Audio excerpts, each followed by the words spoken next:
Oh, there I am. That intro played a good bit longer than it normally does, and you may be thinking, you may be looking at this setting and thinking like, oh, okay, he stretched out the intro so that it could stall for other potential co-hosts to show up. But that wasn't even the plan. The plan was to start the show, it's 6 p.m. on the dot Tuesday, every Tuesday, except for when it's not, and then do the 5-minute song intro for the winter, and then stall for as long as I needed to. And I thought, and I still think I can. I know I can do that. Just stall for that amount of time. Hello, YouTube chat. Hello, everyone, really. When I'm the only host, I can talk directly to you. But no, the reason that intro was... It's so hot in this room, I just realized. If I turn on this fan... Wait, okay. We're going to do some audio tests while no one else is here. This is the perfect opportunity to do so. I'm like sweat. I'm not... Peel behind the curtain, I'm genuinely not wearing pants. And I'm still sweating. It's like summer now. Let's do an audio test. Okay, I just turned my little oscillating fan on. Can you guys hear it? I'm going to fall completely silent. Can you hear that? And as I wait to hear from a response, I'm going to continue this story. So I didn't extend that song longer than it normally... It was like a minute longer. No, let's not get too ahead of ourselves. I didn't extend it. I can't. That's perfect. I didn't extend it so that I could stall for other co-hosts. I extended it because the second... I don't know why my body does this. I tried to completely... Oh, hi, Dan. I tried to completely... get my body ready for the stream, completely avoid my bowels ahead of time. I sat down, nothing happened. I'm like, okay, time to start stream. The second I hit that go live button, I had to shit so bad. I don't know what causes it. Maybe something about sitting in this computer chair. All of this to say, I think the most optimal way, I think gamer chairs are meant to make you want to go to the bathroom. And that's why I'm going to defend that one guy who refused to get up and go to the bathroom because he was playing Hitman or something.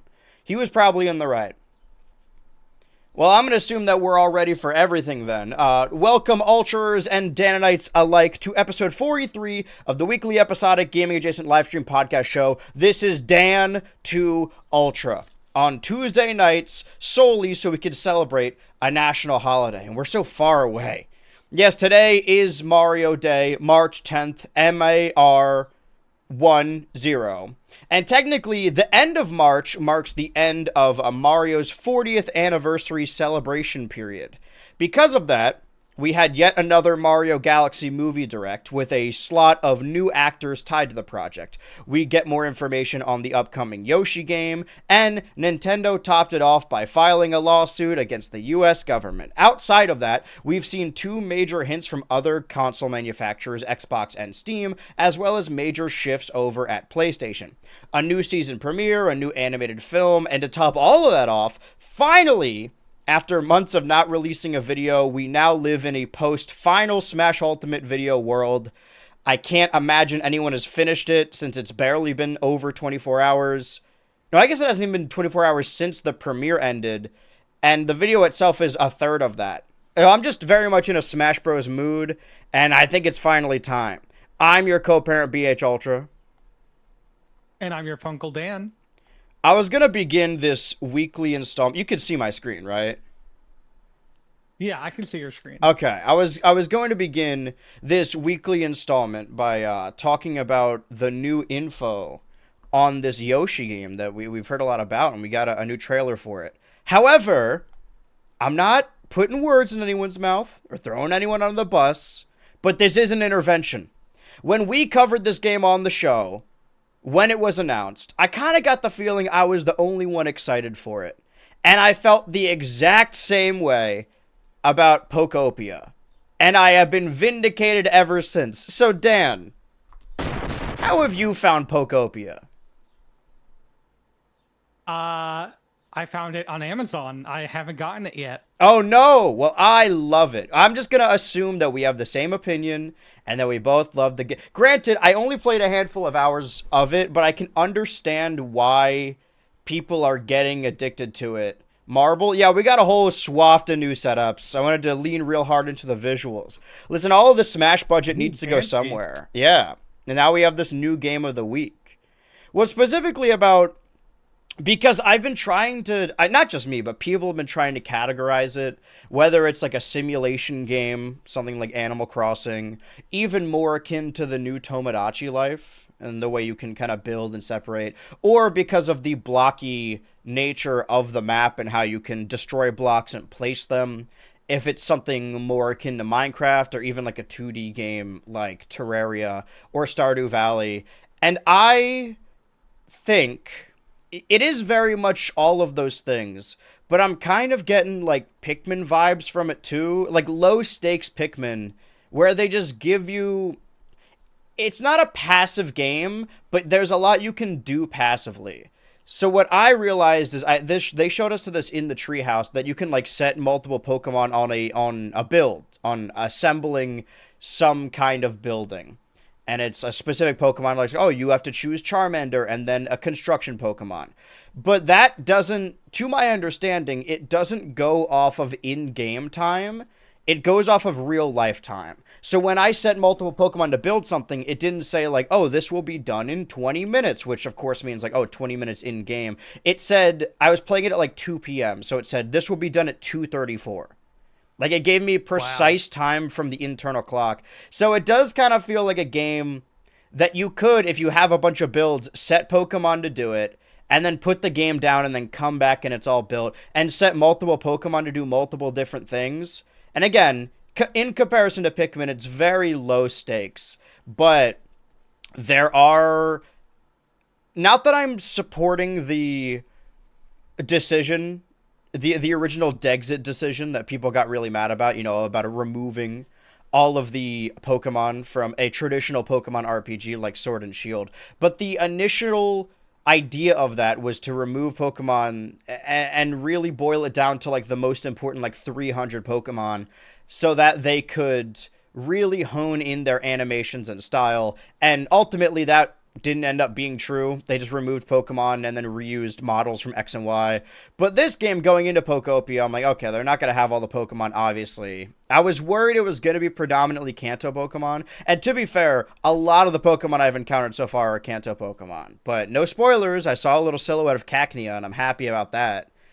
But for that, this game makes a little bit more sense that it only has like, I don't know, like 100 or so Pokemon, because they all have unique personalities and all unique desires. Like, you need to have a specific prop for them. You need to help build their environment. Certain Pokemon will only spawn if you set up a specific environment. So, like, this box here, we see like 5 patches of grass next to the water. The game will tell you, like, it'll show you a little silhouette that if you place 5 patches of grass next to water, specific Pokemon will spawn there. The only way to make Magikarp spawn is by placing a fishing rod and a little stoop next to it. And the game tells you all this, but it's really interesting that that's why it has said Pokemon. However, if we are using the comparison to Animal Crossing, as I was playing it, I was like, oh, you can you can get Pokemon to follow you and then make their home a certain parameter. Like, oh, you live here. And as the map expands, you can kind of like make a neighborhood of Pokemon. And as I was playing it, I was like, oh, I could just choose my favorite Pokemon and then build the town that I want to live in and then just move those Pokemon in and keep all the Pokemon I don't want outside the town. And then I was getting flashbacks to 2020 when people online were doing like Animal Crossing eugenics about the villagers they didn't like. So I guess in that capacity, it is sort of similar to Animal Crossing. However, I've been using that word a lot, but when it came to certain games we talked about before, like last year, something like Mario Kart World, for example, all of the discussion about it, or all the complaints rather, were sort of external. Like, it didn't really matter how good of a game Mario Kart World was just because it was an $80 game, right? If price wasn't a factor, it would be looked on more kindly, and it was a pretty good game. Similarly, I bought Pokopia digitally, and I've been having a great time. And I guess this also applies to something like ZA, where I only played the Switch 2 edition, so maybe the Switch 1 version sucks. You are, as you do with all of your Nintendo Switch games, you have a very impressive collection. It just said earlier that you intend to get this game physically. And you'll notice at the bottom of the box, they got this little game keycard situation. And I've heard a lot of talk about that. Dan, how do you feel about this being a game keycard game? I mean, I think I'm with everyone when I say that I would always rather have it be completely physical than a game key card. That being said, I don't think this is like the end of times for Nintendo and physical. Like, we always have to remember that Pokemon has a weird relationship with Nintendo where they're like first party, but they're not first party. Yeah. So, and this game was developed by Koei Tecmo. Exactly. So if any franchise was going to do key card that was quote Nintendo, it'd probably be Pokemon. You know, I think what really, you know, I've been trying to keep myself spoiler free for the most part. I've been kind of like looking into things here and there. But I think what kind of like sold it for me is that like it seems like there's a story, like there's an end to this. It's not something you keep doing forever and ever. So that kind of sold me because like I was getting a little like burnt out on these life sim games. I mean, I'm about to get Tomodachi. Yeah, it comes out in like a month. Probably gonna be the one. Exactly, that's gonna be the one for the year for me, basically. So I don't. Did they do a good job letting us know that there was like a story with an end game in like marketing, or were they just like talking about building whatever? Because it sounds like you're supposed to like be building things specifically, not building whatever you want. Yeah, well, you can build whatever you want, but the ultimate goal, I think, is to restore the world and befriend all the Pokemon. So it's sort of like Poke Park, right? And you befriend the Pokemon by making an environment that they want to show up and live in. And then you obtain certain abilities from some Pokemon, but then some Pokemon have abilities that you can't do. Like, for example, when you meet, I mean, this is the opening of the game, and they showed it in the treehouse. When you meet Squirtle, you then develop the ability to use Water Gun. When you meet Bulbasaur, you then develop the ability to use Leafage. But when you meet Charmander, you don't gain any of that power, but anytime you need to light a campfire or light a candle, you can go over to Charmander and say, like, hey, follow me, and then take him over to the campfire or candle, and he will light it. So there's a lot more Pokemon that have specific abilities to completing the game than just the abilities that the Ditto can use. Right. Okay. I see what you're saying. Interesting. But I think they did a good job with that part, at least, like selling us on that part. I just like everything we've seen in the marketing has just been like very slow paced, very go at your own pace, which is fine. That's fine if that's what you want. That's not really what I wanted. I want to be able to like have an end goal in mind. Like, technically speaking, Animal Crossing has that, but the game never really ends. Yeah. Like, you can get the KK Slider credits, but it's not quite the same thing. Yeah, exactly. I mean, I haven't beaten it, but I have heard the same thing, that it has more of a proper ending. And it is like a linear story. Like, you can choose to do it. It's like Breath of the Wild, I guess. Like, there's a lot that you can do, but there is a story, and you can beat the game. That's interesting. Well, I'm excited. I mean, honestly, like, I'm it's such on back order right now that I'm not going to get to like late March, which is fine because Okay. I've been I've been kind of addicted to another poke game, that Mm. being Poke or Night at the Inventory, which is sweeping the nation. Yes. I want to. You had a stream where you played Poker Night at the inventory. I did, You want yes. to It talk was a about Poker that? Night Q&A stream. Yeah, it was a lot of fun. I cannot recommend Poker Night enough. It is literally $9.99 right now. It is like that is a great price for what is essentially a really well-made poker game, with a lot of heart and funniness to it. And if you buy it now, if you're like a TF2 fan, you get like a specific item, if you get it before March 19th. So for all you TF2 heads, definitely recommend that. Is it a But new definitely, item or was it one that like existed? it's a reissued item. So Okay. it's an existing item, but it's labeled something new in like the code or something. All right. So if you get a bunch of items in the game at random, and those items can then be transferred to TF2. Like for example, you can get Max the Rabbit's gun and badge.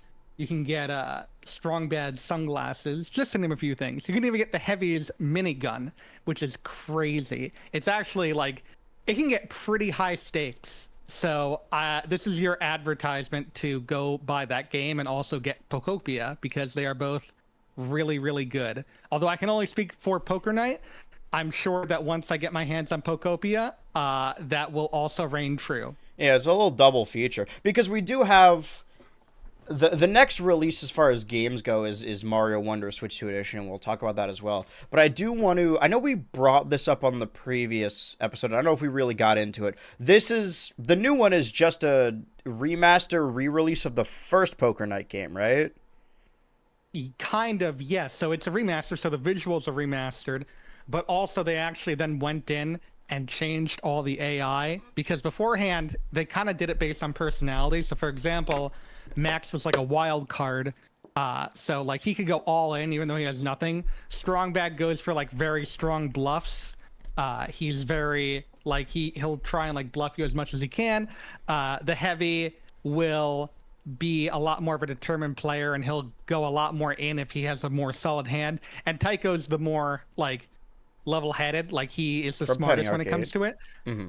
Yeah, but the thing is, none of them really like played poker all that much in the original game. Like they those were their personalities, but that never really translated to the poker game. So they Right. actually went in, tweaked the AI, and now it actually is enhanced with their poker games. So Like a real poker they- game, they- it's just an excuse to sit down with strangers and have a conversation. exactly, yes, it's very fun, and it's honestly worth the $10. Well, I didn't know until recently when we learned about this remaster that like you couldn't play the original Poker Night. Is that the case with the second game? Yeah, they actually delisted the second game before the first game. Okay.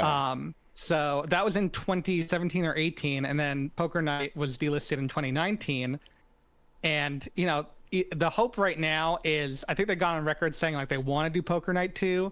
They have to see how sales for Poker Night go, and then they also have to like figure out the copyright, because this wasn't that much of a copyright problem. But Yeah, to Poker get Night 2 is Penny a and lot Strong more of a Bad. copyright issue, Right.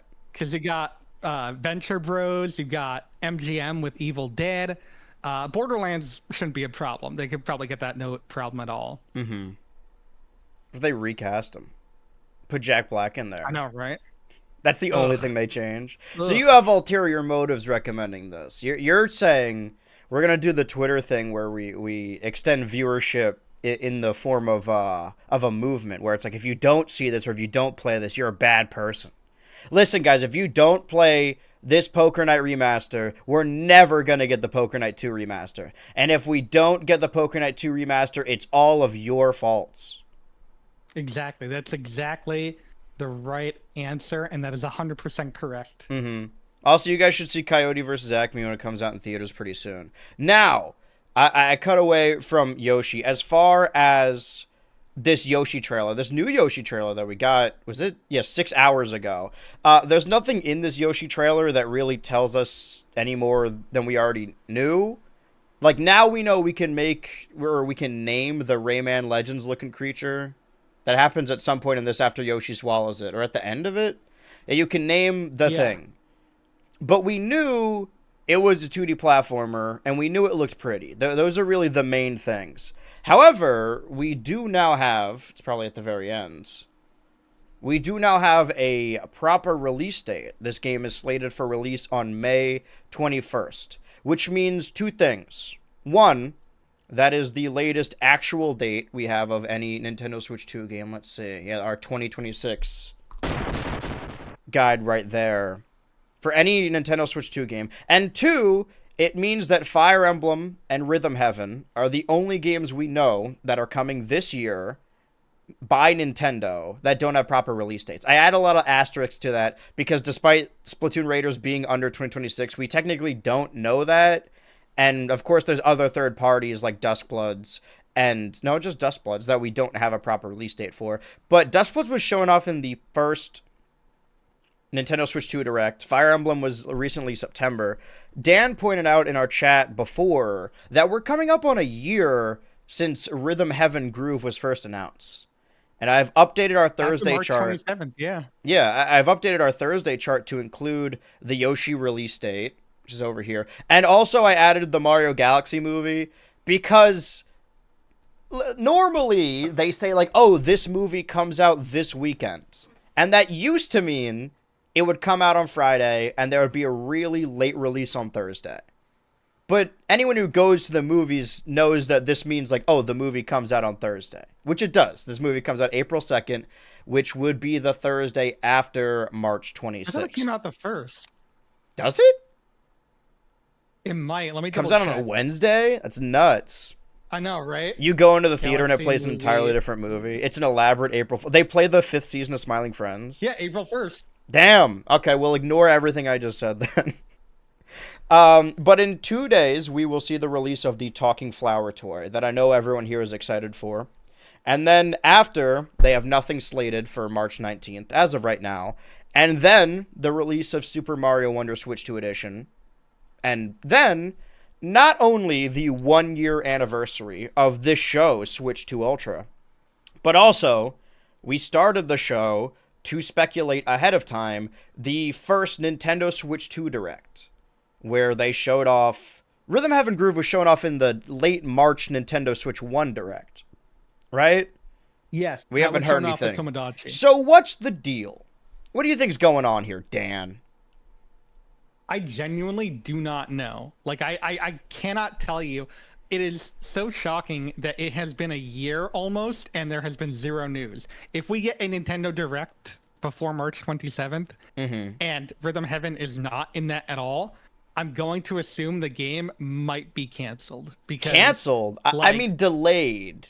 I don't know. Delayed at the very least. But, like, the thing is, I don't mean to be, like, rude, but, like, what goes into a Rhythm Heaven game that delays it? Because we get sometimes 2 WarioWare games per system, right? How do we get... Yeah, 3 Mario Parties. How do we get no Rhythm Heavens? Like, I'm genuinely confused. Because it wasn't like they were showing off nothing. Yeah. There was nothing. It wasn't a black screen when they showed it off a year ago. There was something. What if they're trying to get... show us off, like, new stuff? What if it's a Donkey Konga situation and they're trying to get... I just want to know, like... I just want to know that it's still in their minds, you know? Like, just show me the name in the Direct. You don't even need to show me gameplay. Just be like, we're working on it. It's coming. That's all you got to say, and I'll be content. I mean, no smoke to Donkey Kong or Kirby Air Riders because I really love those games. And obviously, you know, Mario Kart. A new Mario Kart is a big deal. But I feel like Pokopia is the first time in a while where a specifically like Switch 2 exclusive game has gone semi-viral and a lot of people are talking about it to the point where they're like, oh man, do I have to buy a Switch 2 to get Pokopia? So I do think that 2026 we are very much like moving into... Not that this was supposed to be the first year of the Switch 2, but, you know, consoles take a while to die off. The last 3DS game was released in, like, 2019. So it takes a little bit to fully move on. But the next Pokemon game, which comes out next year, is a Switch 2 exclusive. I know this Yoshi game, Pokopia, Switch 2 exclusives. Once we have Tomodachi Life, and then eventually Rhythm Heaven, though I think as far as Nintendo goes, Rhythm Heaven Groove will be the final Nintendo Switch game. But what do I know? Maybe they're not ready to let go of the Nintendo Switch 1 quite yet. And on top of that, if we're looking at this schedule here, I said last time that, okay, the latest release we have is Tomodachi Life on April 16th. After that, we don't really have the rest of the year. But now we have a Yoshi game coming out in May. This doesn't change anything for me. I still think an April Direct is possible, or if not likely, because once April 16th elapses, I'm honestly going to assume we have how many? Yeah, we have a 1 week gap between the movie and between Tomodachi Life. I wouldn't be surprised if Pokemon Champions comes out April 9th. I know that it was just shown off not long ago, and they didn't give a precise release date, but I think it would probably be before Tomodachi. So I would have to assume that the next Direct would be in April. I don't think that Yoshi coming out in May changes anything about that. I just think it means Yoshi's the only game we have after April that we have a release date for. Because Duskbloods is a pretty big deal as far as third parties go. Mm-hmm. I'm not a Fire Emblem fan, but, there's a new Fire Emblem game. Splatoon Raiders, again, we don't know really anything about it. I don't even know if we know if it's a Switch 2 exclusive. I'm not entirely certain. And Rhythm Heaven Groove is big to a lot of people. It's a big deal that we're getting a Rhythm Heaven game or a new Rhythm Heaven game. What I was saying as you were, or mostly as a bit, when you were saying, like, oh man, I don't know why this game hasn't been shown off. Like, it was mostly, when we saw it, it looked pretty complete. What could the issue be? This isn't a real theory, but what if it's like a Donkey Konga situation and they want to put licensed music in it, but they have to deal with like the licensing of other artists, so it's like a Sonic and Brawl situation, and it's getting delayed so they can like make a deal with Charlie XCX to put her songs in the game? That would be very funny. I would love to see a Rhythm Heaven game with some Billie Eilish or whatever the hip young artist. A lot of people do that anyway, right? Nintendo more often than not will. They don't like follow the internet litigiously, but sometimes there will be ideas that people have been doing online, and Nintendo will then like strike those projects down and then try and do it themselves, right? Mario Maker was a response to all the popular Mario ROM hacks in the late 2000s, early 2010s. When you watch Rhythm Heaven like community content online, more often than not, it's people mapping songs to that game. And in a post like a Beat Saber world, I don't think it's impossible that they could be trying to put more licensed music in Rhythm Heaven. I don't think it's likely, nor is this a prediction. Twitch chat, by the way, says, I don't have a Switch 2. I'm not getting it till Smash 7 or Winds and Waves. Oh, so you won't be getting it till 2027. I see. Damn. I mean, so my thing is, like, I have to wonder if maybe they're trying... I know I said they're doing a Switch 2 version of Tomodachi Life, and I'm still shocked they didn't. Like, how can you not incorporate mouse mode at all? But whatever, that's neither here nor there. Now, I wouldn't be shocked if, like, they're like, listen, we're going to do it for Rhythm Heaven. We're going to do some mouse-based rhythm mini-games for Rhythm Heaven, because why not? And that's, like, the only thing I can think of. Like, the only thing I can think of in regards to why it's taking so gosh darn long. So we have this, I mean, technically not a new Mario game, but a new Mario release in Mario Wonder, March 26th, and then we have the movie coming out apparently April 1st. And today is Mario Day, and we did get, I mean, that Yoshi trailer. We had the September Direct, and the first 20 minutes of that were Mario 40th anniversary announcements, and that included Yoshi and Mario Wonder and Mario Tennis Fever. And now we have Mario Tennis Fever, and we're coming up on Mario Wonder. The movie was also included in there. But as of May... re-release of Galaxy 1 and 2. Yeah, that happened, right? Like, that re-release did come out. Yeah, I have that physically, I think, Okay. unless it's I'm doing a gas leak for like the past half a year. Well, you got it early. You were getting all the leaks. The secret third Galaxy game hidden inside that package.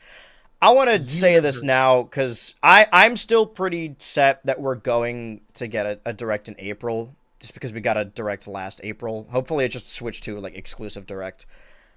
I have seen a lot of people say that, oh man, we're coming up on the new 3D Mario. It has to happen now. And I think Switchy on a previous episode says, or went back and said that, did he say that he thinks it's likely that it could be happening this year? Something I along think those he did. lines. I I think that's right. I'm not I mean I love 3D Mario. I just still don't think this argument happens a lot with something like Bonanza, or even like chat says, talking about Smash Bros. The idea that, oh well, this team worked on this game, so they couldn't have been working on this game at the same time. Right, the 3D Mario team developed Donkey Kong Bonanza, so they couldn't have been working on a 3D Mario at the same time. This team, Masahiro Sakurai and Bandai Namco, or Switch 2, Studio S Studio 2, or whatever it's called, their subsidiary that focuses on Switch 2 games, was working on Kirby Air Riders, so they couldn't have possibly been working on Smash Bros. I don't think it's impossible to work on multiple games at once. And also, this is something I realized while working on that Smash video. This is why I've been very 2021 brained as of late, because I've been going back through that timeline for that video. That we've known about Bonanza for a while, and obviously that game was in development for the Switch. And technically, the last 3D Mario project was Bowser's Fury.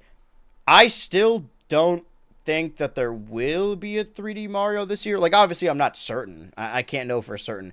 I'm not hedging my bets, but I've seen a lot of people, specifically around now, because I'm not sure how it works from a scheduling standpoint, but I've heard people say, like, oh, yeah, the Mario 40th anniversary, like, ends in March 2026. And that might be a holdover from the 35th anniversary when they released Mario 3D All Stars and Mario 35, and then they both got delisted at the end of March.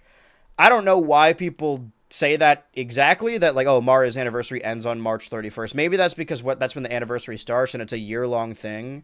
But some people are very certain that there's going to be a 3D Mario announcement this month. I just want to say that I don't think that's going to happen. I don't, at the earliest, I think 3D Mario like next year. It's because of the years with the sevens. That's when Galaxy came out in '07 and Odyssey came out in 17.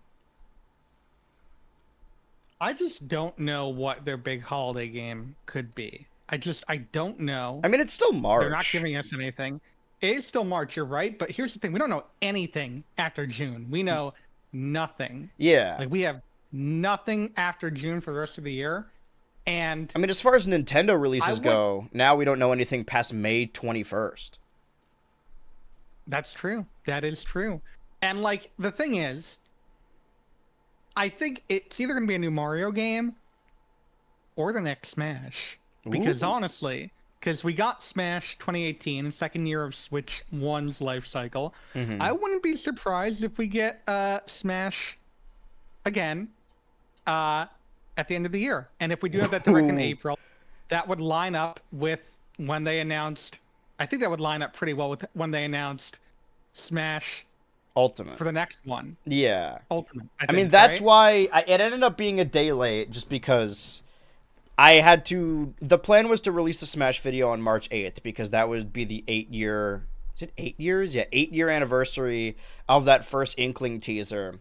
It ended up coming out the day after because I kept trying to. What I do is that if I have a really long project, I'll split it amongst multiple timelines, just because then it runs a little smoother. So it was like 176 pages, so I divided each by 44. Every 44 pages, I start a new timeline and work on the rest of it. Then I exported those four, and then I was like, okay, now I'll put them all together and add the outro. And it was like an 8 hour, 51-minute video. And every time it would take like 12 hours to export, and then there would be one problem at the very end, and I would have to start over. And the way I rectified that was just by exporting the outro separately and then just placing that MP4 on. So those little Patreon credits at the end is the reason it was a day late. But I did plan to have it out that day. And you're right.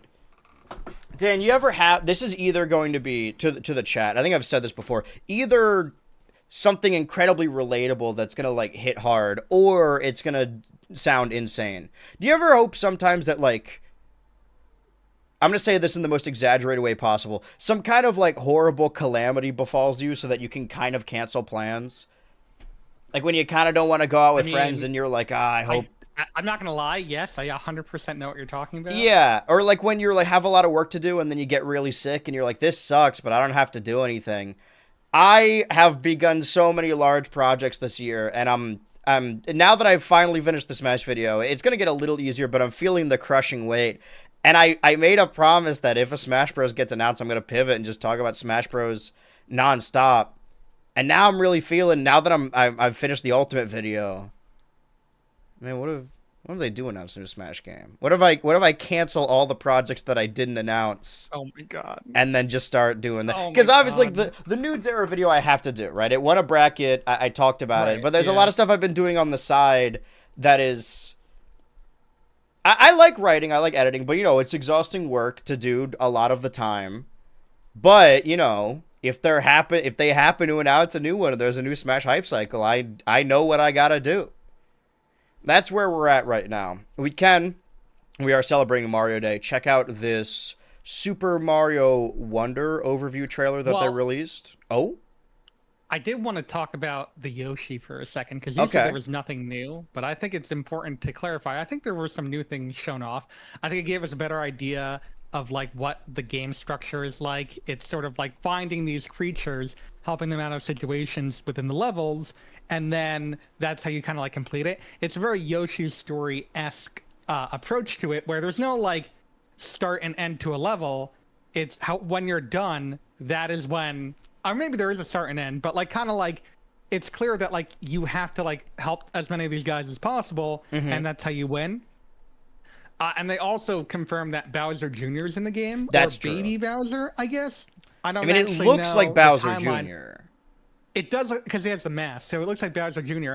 And I think the most important thing that this confirmed, which is the thing that literally like wiped the biggest brow of sweat from my forehead, is that the music is not going to be ass. And that's all I asked for. Yeah. Because with the Yoshi games, at this point, it's so sad how hit or miss it is.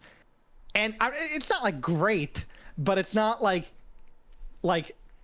fear, like fight or flight. Like it's not giving me fight or flight instincts. So at the very least, I'm glad that it's not terrible. And that, like from the bottom of my heart, that is all I wanted.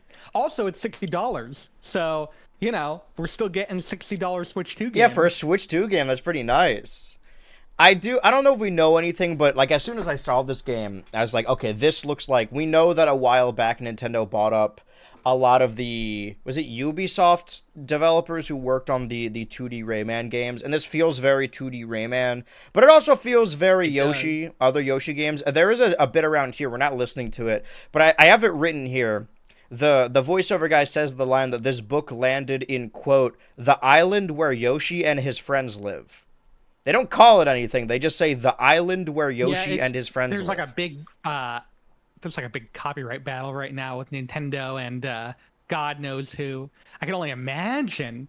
Like they can't call it Yoshi's Island anymore. No, it's the island where by the way, Yoshi and his friends. Very, very firm gendering of Yoshi right now. Yoshi and his friends live on this island. That I was instantly hooked because I'm like, oh, this looks like Rayman Legends. This looks like Rayman Origins. Overall, the last two, if you want to call them 2D, 2.5D, the last two platforming Yoshi games, honestly, the last two Yoshi games we got were deeply rooted in that woolly and crafted style. How do you feel about the return to this more traditional, like, what would you even call this? I want to know if I call this watercolor, but I always forget. Did New Island come out after Woolly, or did it come out before Woolly? I think before. It feels like an early 3DS game. So this, I gotta say, this looks beautiful. I love how this looks. I'm so glad that we're kind of dropped the woolly crafted, because I didn't mind how woolly Yoshi looked. I actually thought it looked cute. Yeah. But I never vibed with how crafted Yoshi looked. I thought he looked ugly. I could never get behind like the idea of, oh, it's like felt, it's texture. It's like, no, he looks like he didn't render properly. Yeah. It looks like wrong. I mean, this game's still kind of not exactly that, but it has like, because of the low frame rate, sort of like a faux stop motion look to it. It looks more like a painting. You know what though. it looks like? You know what this guy looks like? It looks like the Mother Nature from Smiling Friends. Yeah, Creature Comfort style. Yeah. Yeah. Well, I don't like. I love that they're going for that kind of thing. Was it the same developers who made? I always heard that like it was the team behind Kirby's Epic Yarn, and they're like, oh, let's make another Yarn game, but this time with Yoshi. Okay, so that's I guess why they Good Feel this time though. I don't think it is.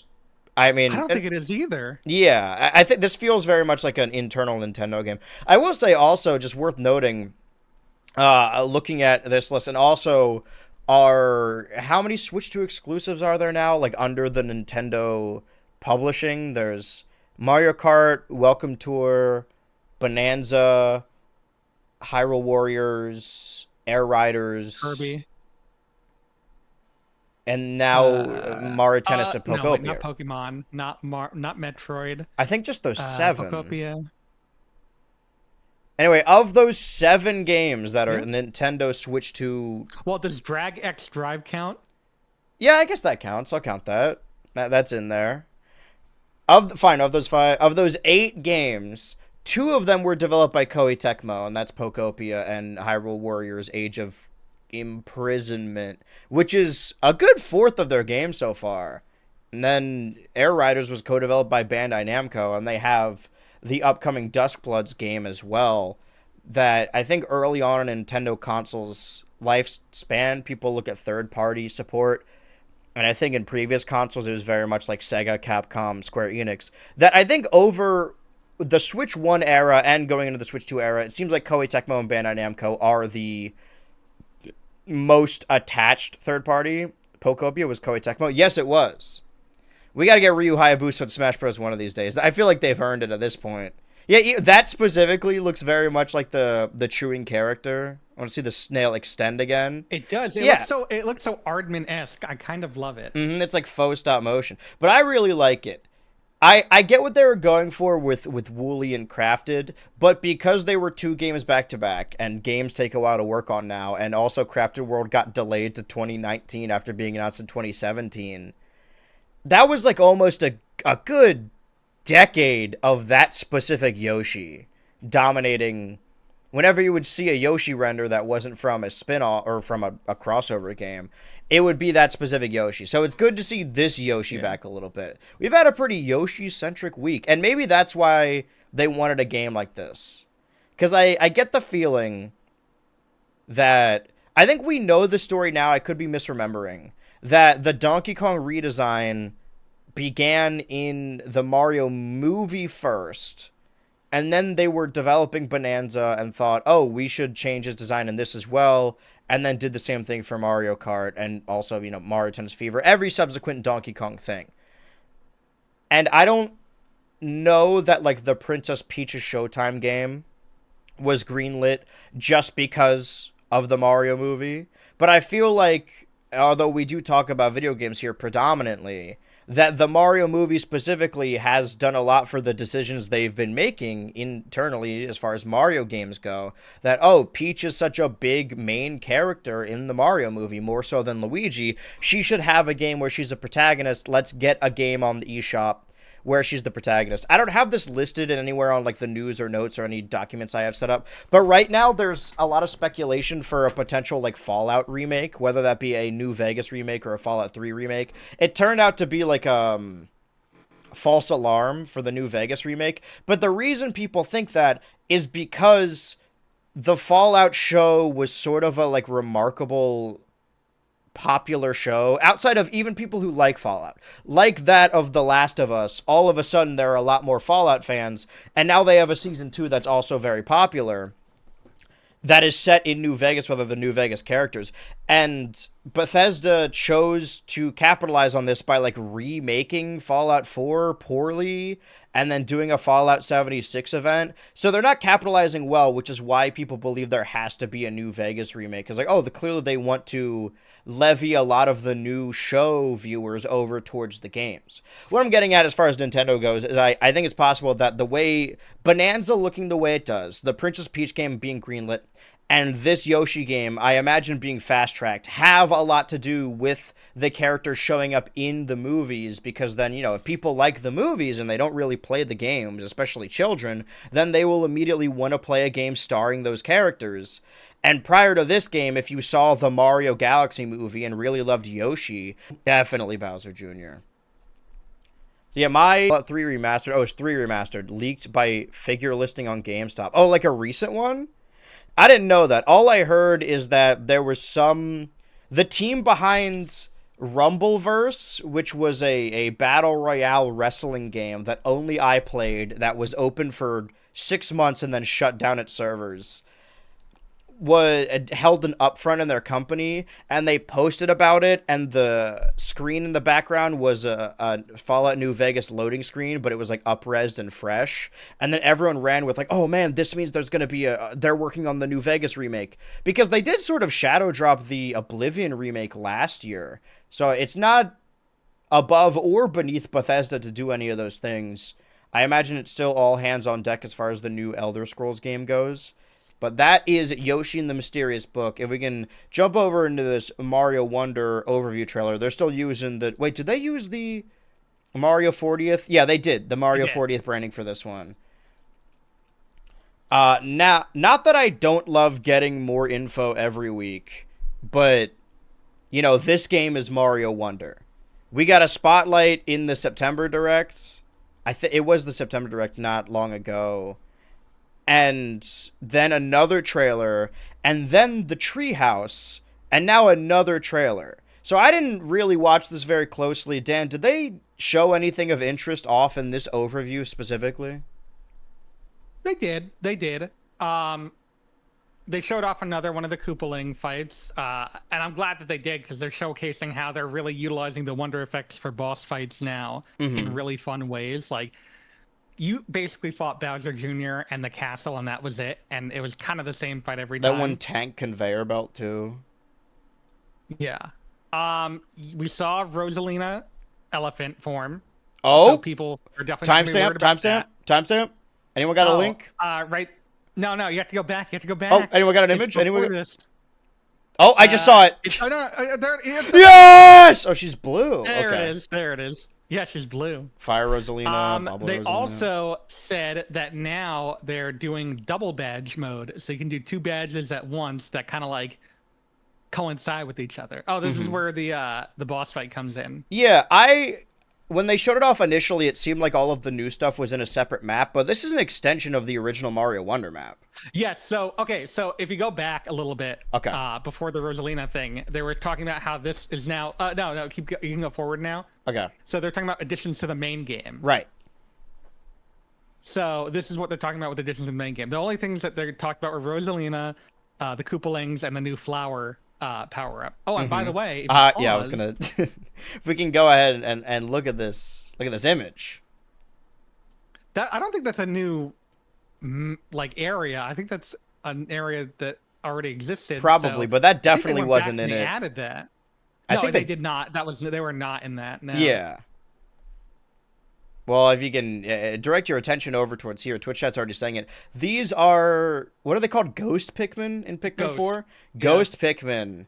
And it seems as of late, because we had that one Pikmin short last year, when people were speculating that it meant there was going to be a new Pikmin game or even a Pikmin show. And I thought it meant that, like, oh, this is probably an animated short they're going to show before Pikmin, that's what it is. Right. An animated short they were going to show before the movie. Even before that, Pikmin show up at Super Nintendo World at their theme park. And since then, they've opened up other theme parks, right, like a Donkey Kong theme park specifically. But that is, again, an extension of Mario. I imagine as they do more, like, Zelda movies, stuff like that, they'll open up other theme parks for their other games. But Pikmin isn't as popular, right? It really depends on what you view as like the Right. big three or the big five or whatever. The main series that Nintendo owns and develops wholeheartedly, like internally, is like Mario, Zelda, Splatoon, Pikmin, and Animal Crossing. And now I guess you could extend that to stuff like Donkey Kong, which is often sired in as a Mario character, as is Luigi, even though those are kind of outsourced too. That it seems as of late, Shigeru Miyamoto has been more invested in these Mario movies and the theme parks because that's what he's always wanted to do. Always wanted to run outside and do an adventure. And obviously, Pikmin is his baby. Pikmin was like the last game he directed, right? Sakurai? I mean, Miyamoto? Yeah, I think so. I think you might be right. It was something, whether it was Pikmin 1 or just a later Pikmin game, it was the final game he acted as game director. It seems more and more that the Pikmin are sort of being grandfathered into the Mario series. I don't think that will happen substantially in the Pikmin or Mario series beyond cameos like this, because this stuff has always existed, right? Like Samus and Link are in Mario RPG, Samus shows up in that one Kirby game in space. You can see Samus's gunship in the background of Donkey Kong. Oh my god, sorry for saying cunt just then. Donkey Kong Country Returns. I gotta be very careful. Donkey Kong Country Returns HD, and also the original one. This is interesting. I don't think it's emblematic of a Pikmin movie or a Pikmin show, but I'm standing by what I said before, that Miyamoto very clearly feels strongly about Pikmin. And Pikmin 4 sold the best out of any Pikmin game, but that's sort of just the Switch effect, where every new game on the Switch in sort of dormant series sold the best because they're on the Switch. But I like this. Maybe we're overthinking this, but I really like this. I think it's cute. I like it too, yeah. I think that was a cute addition they added. I do want to see I guess we did see it. The Koopaling fight. The giant Morton. Wait, what does this say? It says recruit specifically. Urgent recruit report. Oh, okay, I thought it meant that you had to recruit the Koopalings to your side. Yeah, this is a more fun boss fight. Awesome. I guess that's the I mean, argument. like, it's really creative. Like, Yeah. I mean, but then again, we were starved at that Yeah, point. that's the like, thing. That's the one thing everyone's like, you know, I love Wonder, but the one thing that I really do not like was the boss fights, and it's like, yeah, I get it. So I'm glad that they're like upping their game. It's a really good game. I don't remember it as much. Maybe it's just been like years since I first started playing it, and I played it so much that opening weekend. I guess this sort of goes hand in hand with the game keycard thing. Any DLC really of how these games are going to be perceived and played in the future, right? In a future where online services are shut down and somebody just gets a box of Mario Wonder or Pokopia, how the game will be different. But what I like about the Switch 2 editions is they are like physical cards. I don't think there's been a game keycard Switch 2 edition yet. So more often than not, the full Mario Wonder experience will be on the Switch 2 edition. And the argument of DLC often is, and I think we've had this discussion on the pod as well, is like what is and isn't like ethical DLC and what's worth it. And I think unethical or just the most annoying DLC is when they purposefully hold off content to be released as a part of DLC. And in the case of this, and even like Mario Kart World, I don't think that was the case. I don't think content was perfectly or purposefully held off so they could release it for more money later. I just think that the game needed to be released. Similarly... Well, I mean... Uh-huh. Where is the Mario Kart World stuff? We're still waiting, Nintendo. Well, Dan, you're familiar with Mario Kart World. You've played it a decent amount. I want to ask you, does anything stand out to you as interesting about this screenshot? I'm worried that I'm not going to be able to answer correctly. I might bomb this. Very specific verbiage. Yeah, what Dan is referring to is, and you wouldn't know it if you didn't see what the original image looked like. There's an upcoming Mario Day versus race, which is actually happening. I guess it started on the 5th, so it's happening right now as we're talking about this. But in this screenshot, this is in the game right now. Along with this Mario Day race update, they added a little bomb next to the battle icon. And if you don't know, Bob on Blast mode was a game mode, a battle game mode from Mario Kart Double Dash, and was added in the Mario Kart 8 Deluxe port, as was a lot of stuff from Double Dash, weirdly enough. And a free update is a free update. We can assume this means they're going to add like Bob-on mode and hopefully more free updates. Because I think people more and more are talking about Mario Kart paid DLC, new courses, new characters, or not new characters, but like new skins. But we have gotten some decently substantial Mario Kart World updates since the game's launch. I think some of the updates made stuff a little bit too easy because I kind of like meticulously hunting down characters. But at the end of the day, a free update is a free update. I personally don't think that the problem in Mario Kart World Battle Mode are the game modes themselves, right? I don't think adding Bob on Blast to that is going to change a lot of the issues. I think the issues with Mario Kart World Battle Modes are the courses specifically. Yeah, 100% agree. Like, I think we talked about this before. I understand what they're trying to do. They're trying to make it feel like a world where everything's interconnected, and they didn't want to have anything that felt out of place. They didn't want to have anything that would feel weird, saying that we now have a world of ice cream as one of the tracks. But I feel like they kind of also are shooting themselves in the foot by doing that, because that also then just takes away so many fascinating places, you know, so many fascinating courses and ideas for courses too. It's like, come on, give me something unique again, you know? And again, it's like, the other thing is like, why can't they just figure out a way to implement, I said this before, why can't they figure out a way to implement Rainbow Road into the open world? Like, what is stopping them from doing that? Right. I mean, I guess it's not attached to the map, but you could just like kind of place it above it, probably. I'm sure it's loaded in somewhere on the map when you're playing the game.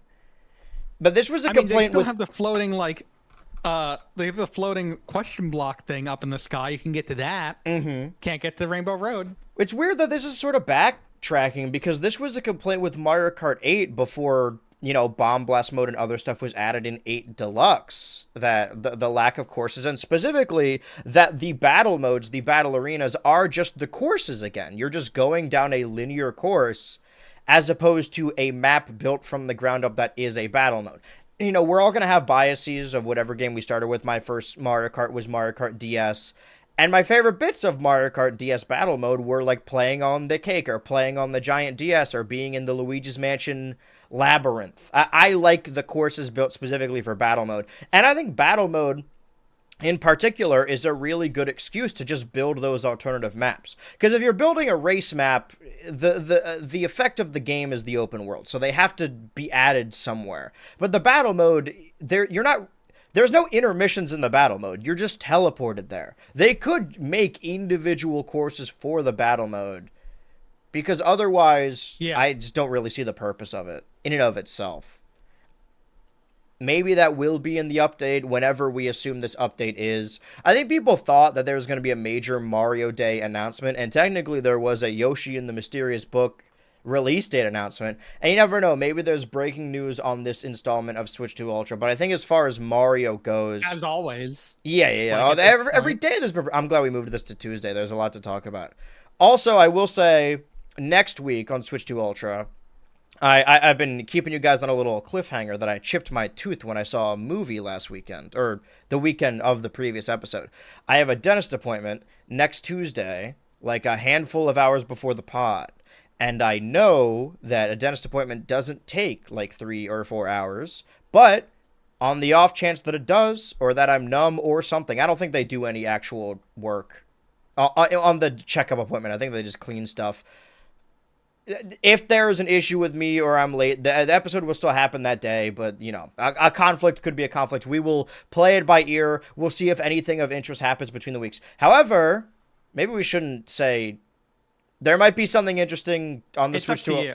Yeah, we won't say what it is, but there might be something interesting on the Switch 2 Ultra after that. That's what I'll say. It's been a while since we've...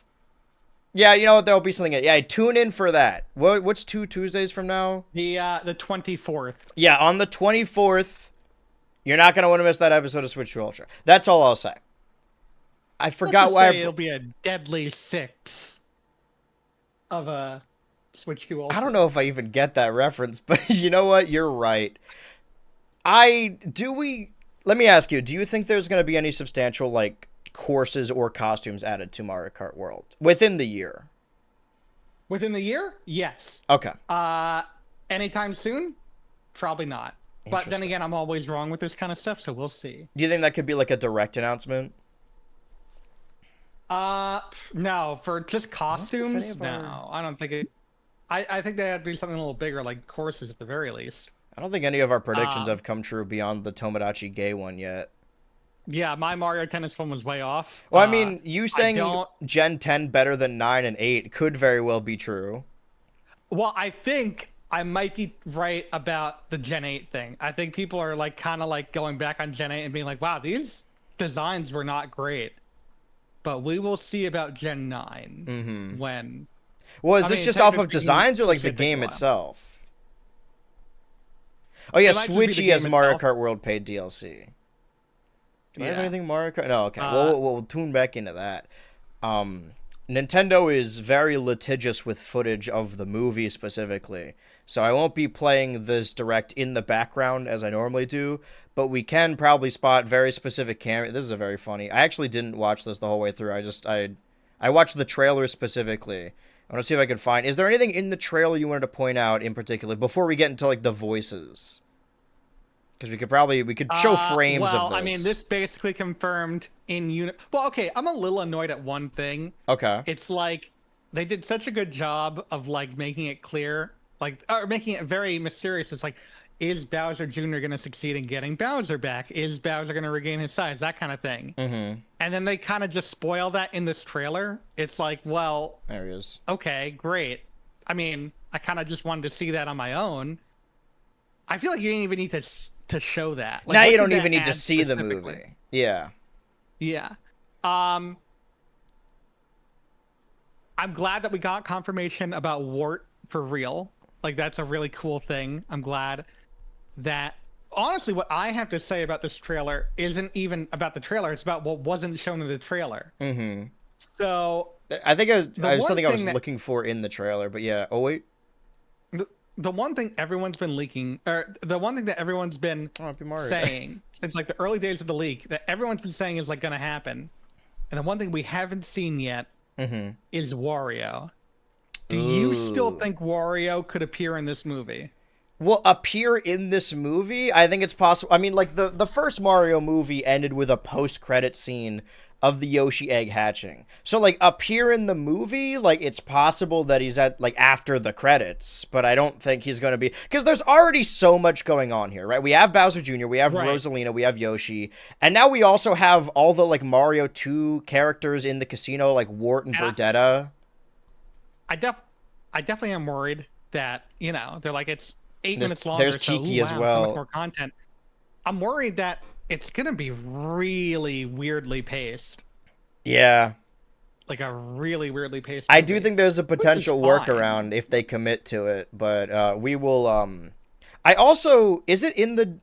I'll just say that. Is Rob in this trailer? Because I saw a lot of Rob. No, I think he's in like a different like Netflix ad or something. Okay, let me see if I can bring this up. Something else I find funny is they also did like the voice reveals for other characters showing up, which there's one in particular. I'm sure. Well, that bit we can show. That's not movie footage. I'll let this play while I'm looking for this.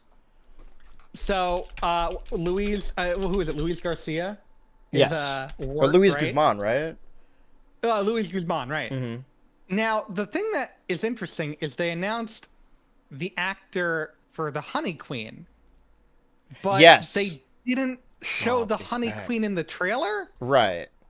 I don't get why they would do that. There's a lot going on in this movie. Like, she was never... Like, I think they did the same for Foreman Spike, but Foreman Spike was already confirmed by that point to be in the movie. I don't think they ever confirmed that she was in the movie before that point. Like, that was never confirmed. Like, it's Mario Galaxy, yes, but also, like, there's some Odyssey stuff in there, so who knows what they could have added and what they couldn't have. It's weird that they didn't show anything with the Honey Queen. Mm-hmm. Maybe it's really explicit, and they don't want to They want to scare people off. Look, it's Brie Larson. Well, we do have, we can get into it, the new cast members announced for this movie. Of course, we have the announcement of the rest of the cast, and we have... Okay, wait, did they just show it? Yeah, this is the Honey Queen you were referring to. Yeah, Issa Rae. Okay. Why do I know that name? Let me look into this.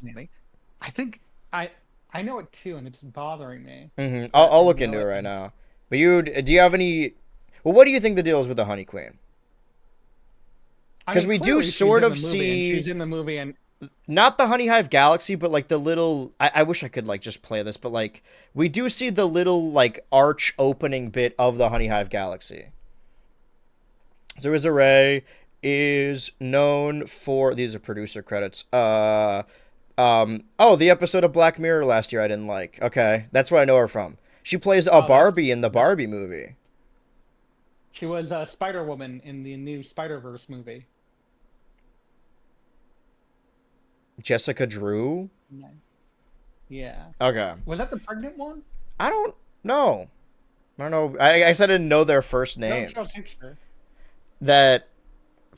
Oh yeah, now we're seeing Benny Safdie, director of films and pictures. I want to see the rest of the cast. Yeah, we have... I think what he's going over here. Anyway, what I'm gearing up for. Sorry, I'm getting a bunch of conversations happening in the background. Also, that dog that looks like Pom Bon. Curious. Something to think about. Where are the Pikmin? What? Yeah, this is the headline. Oh, I saw it there for a second. Headline here is that Mario's dinosaur companion Yoshi will be voiced by Emmy and Grammy winner Donald Glover. And I just want to take us back to 2021 when the cast for the first movie was announced, because I've been going back through 2021 for the Smash video and also watching movies that came out 5 years prior to the day. Last weekend, I rewatched... Is it Sponge on the Run, the 2021 SpongeBob movie? Like, it released on streaming in North America. That was on Paramount Plus, yeah. Yeah. Like, it released in Canada in, like, 2020 or whatever. And I remember really hating it at the time because it felt very cynical. Like, it's very much like a backdoor pilot for Camp Coral, which is a show I don't like. I didn't hate it as much this time around, but there were specific bits in it that...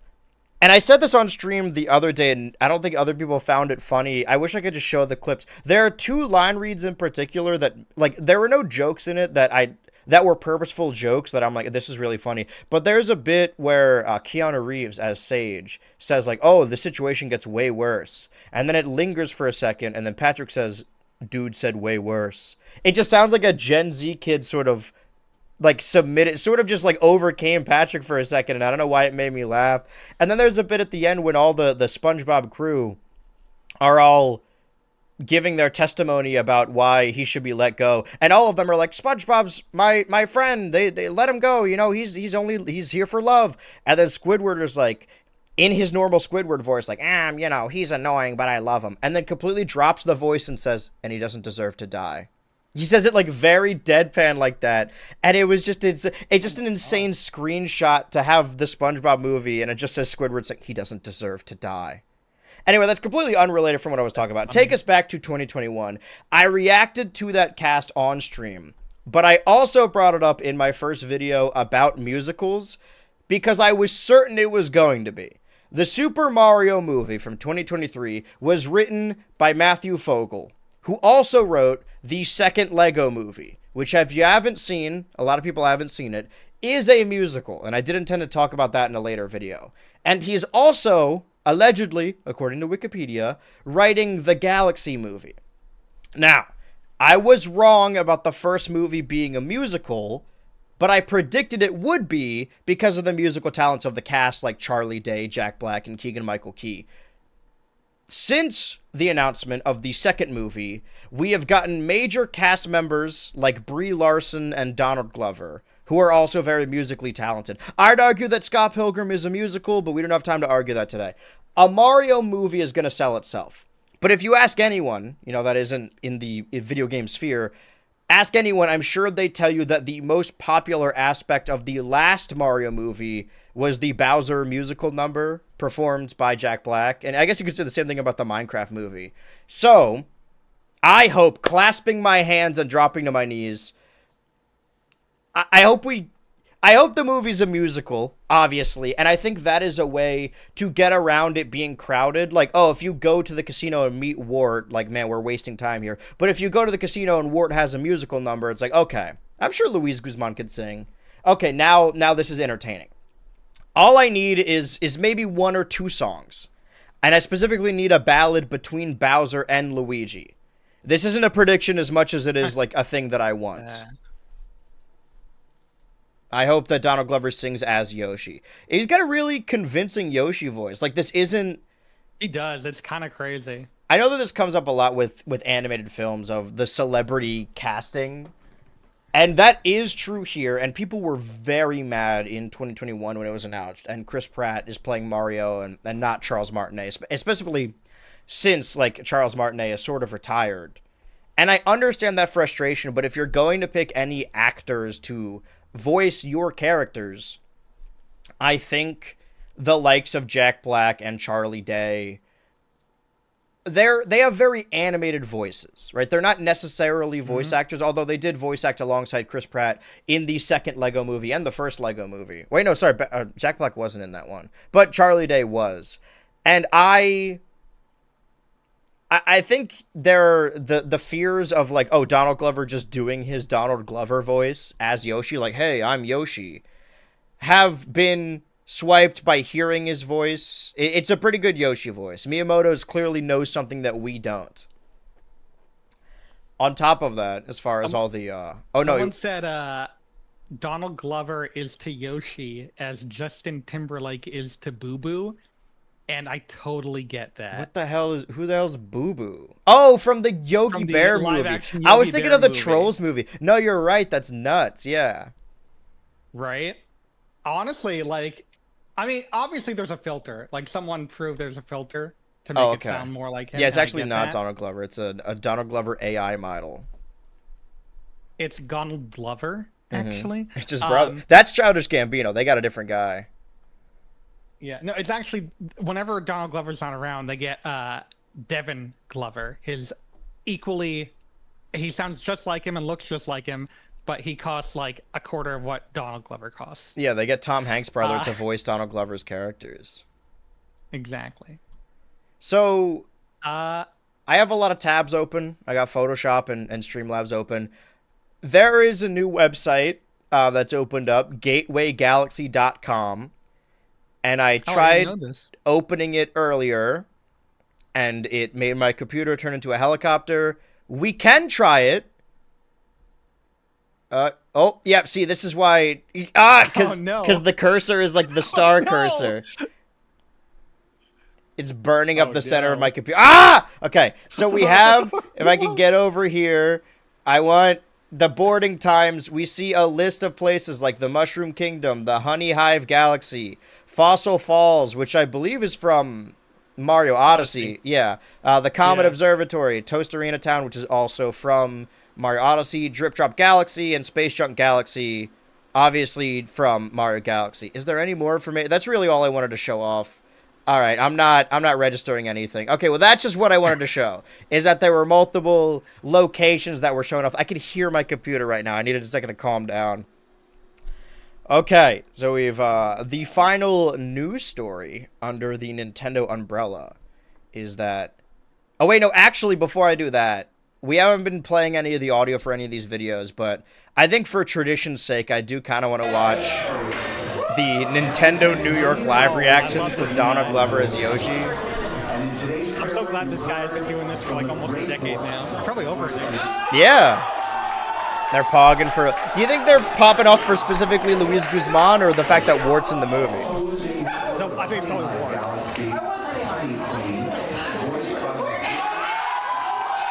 They're all big Isif Ray fans.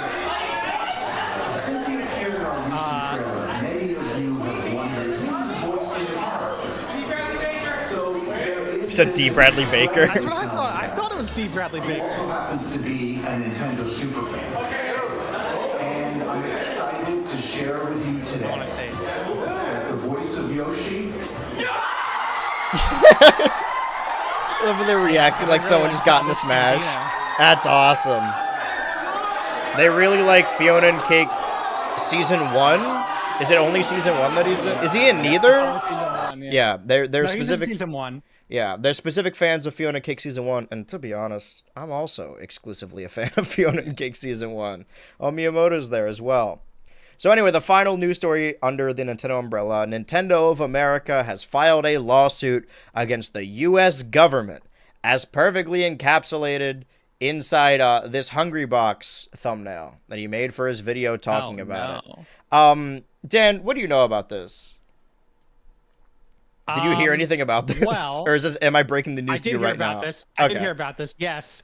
I will say there's one other piece of Nintendo news that I think just released yesterday or today that we can discuss after this. Okay. Or if you want to discuss it now, we can. Up to you. I might not know what this is. But basically, with the whole thing with this is like, good. They should. They should do it. And the other thing is, like, we're obviously not going to, like, the people aren't going to see the money. It's going to go to, like, the companies. We have to live with that. But, like, honestly, in this one specific case, the mega conglomerate is the lesser of two evils. Yeah. Well, I think that this is, like, a news story that we don't often hear about, but does happen a lot. Because, you know, we make our opinions heard on the Switch 2 Ultra podcast. I'm not a fan of the current president. I feel like I made this pretty clear. And it seems... Really? I know the hat may turn you off, but it's actually ironic. I'm wearing it ironically. That it seems like it's always bad news. It's like, man, there's nothing we can do. That we have this idea that the president sort of has carte blanche control over everything and there's no way of hurting him whatsoever. But specifically, Trump's administration and Trump's cabinet has received a lot of lawsuits and lost almost all of them. I don't really... All Nintendo wants is... It's on the grounds of the illegal tariffs causing them harm. I don't think that they raised the price of the Switch 2 because of the tariffs, because we already knew it was like $500, $450 around that time. But the tariffs were announced right after the Switch 2, so pre-order dates needed to be, like, moved, if I remember correctly. Yeah, that's exactly... They had to move it back. Yeah. Because of... Literally right after that is when the tariffs were announced. Yeah, and the reason this is happening now is because I'm guessing that threw off a lot of stuff. Yeah, the reason this is happening now is because the Supreme Court just ruled in favor that they're striking down the tariffs. It's been a year, but, you know, they're not happening. They're done. They said, this is what you've done is illegal. You can't do this anymore. And it seems like we're constantly, like, you know, slapping this guy on the wrist, like, all right, you broke the law, but don't do it again. But he's made a lot of terrible underhanded deals, and he's a member of the bourgeoisie, the 1%, but also losing a lot of money through lawsuits.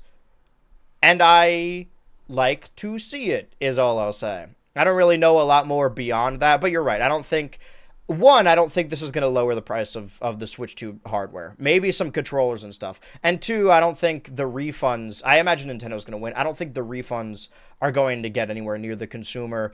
However, I do think that Nintendo... We now know that, you know, Nintendo has sort of viewed... The Switch 2 launch wasn't a failure. Like, it's still done better than other launches, other Nintendo consoles.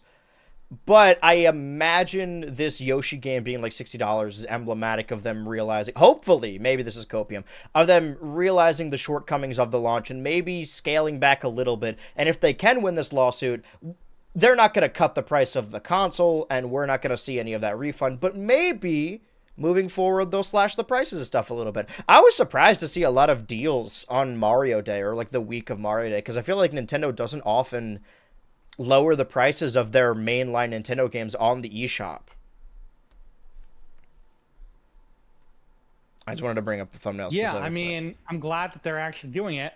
That being said, you know, I have all that stuff already. Yeah. And the one thing they never, ever, ever put on sale is Luigi's Mansion 2. And I never played that, and I want to get it, but I'm not paying $60 for Luigi's Mansion 2. Oh, yeah, Luigi's Mansion 2 HD. Well, did you pay $60 for Donkey Kong Country Returns HD? Listen, we all make mistakes sometimes. Okay? Arguably, they're both 3DS games. Like, they said it was a remake of the Wii, or a remaster of the Wii game, but clearly it was built off of the 3DS one. You're not wrong. Right. It's just, ooh, you're not wrong. You Luigi's got Mansion me. 2 HD doesn't have Dixie Kong in it. And I think that goes a long way. I think if Dixie Kong was in that game, it would have been more worth it. Exactly. It does have Guigi though. Yeah, but he was always... Oh, that's true. You're right. They, I had the show on stream that I did from 24 to 25. That was the Nintendo Switch Kick the Bucket Countdown, where I played a different Switch game every Thursday leading up to the release of the Switch 2. And I got through, like, most of them. I think the only, like, large... And I played Luigi's Mansion 2 HD because that Thursday fell on Halloween. I'm like, okay, I'll play this in Luigi's Mansion 3. I'll put it on the show. The only games, like, Nintendo published games that I didn't end up playing for that were... I didn't play Eevee, but I did play Pikachu. I didn't play Pearl, but I did play Diamond. So on and so forth. And then I didn't play any Fire Emblems or Xenoblade, but I have since played Fire Emblems or Xenoblade, but I have since played Xenoblade Chronicles Definitive Edition because they released the Switch 2 edition. I played that for a little bit. And the only other thing was like the Origami King and Skyward Sword remake. And out of all of them, if I had to go back and choose one, I would probably do the Origami King. Because I've actually heard pretty good things about that one. King. Everything else I played on stream.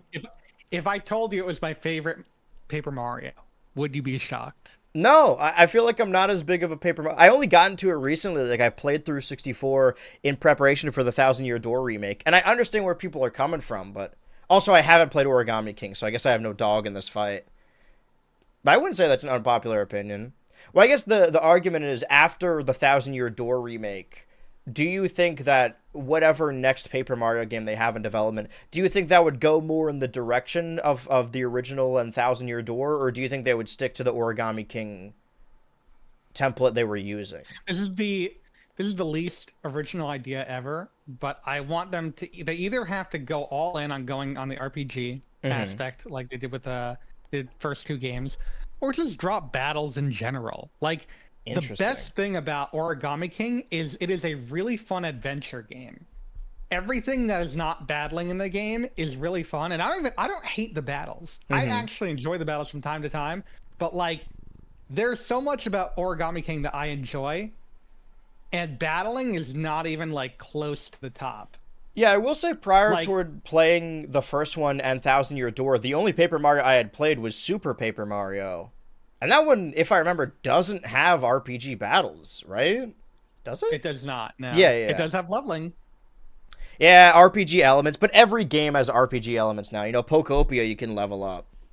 Not Superstar. Well, to be fair, I forgot that existed and I've never played it. There's a lot of 3DS games like that. I do kind of... On the, not the 24th, but the week after that, it will have been the, we're celebrating, on the 31st. Not only will it be right before April Fool's and also the anniversary of Switch 2 Ultra, but we'll also be celebrating the 15th year anniversary of the 3DS. And I kind of want to do like a 3DS game draft for that episode, but we'll save that for later. We got plenty of segments here. I have received, not complaints, but notes from certain Ultras that while they like Nintendo and do want to hear about the goings-on, they'd like to hear about the goings-on from other major gaming companies as well. And I'm normally hesitant because say what you will about Nintendo. I know we just talked about Rhythm Heaven.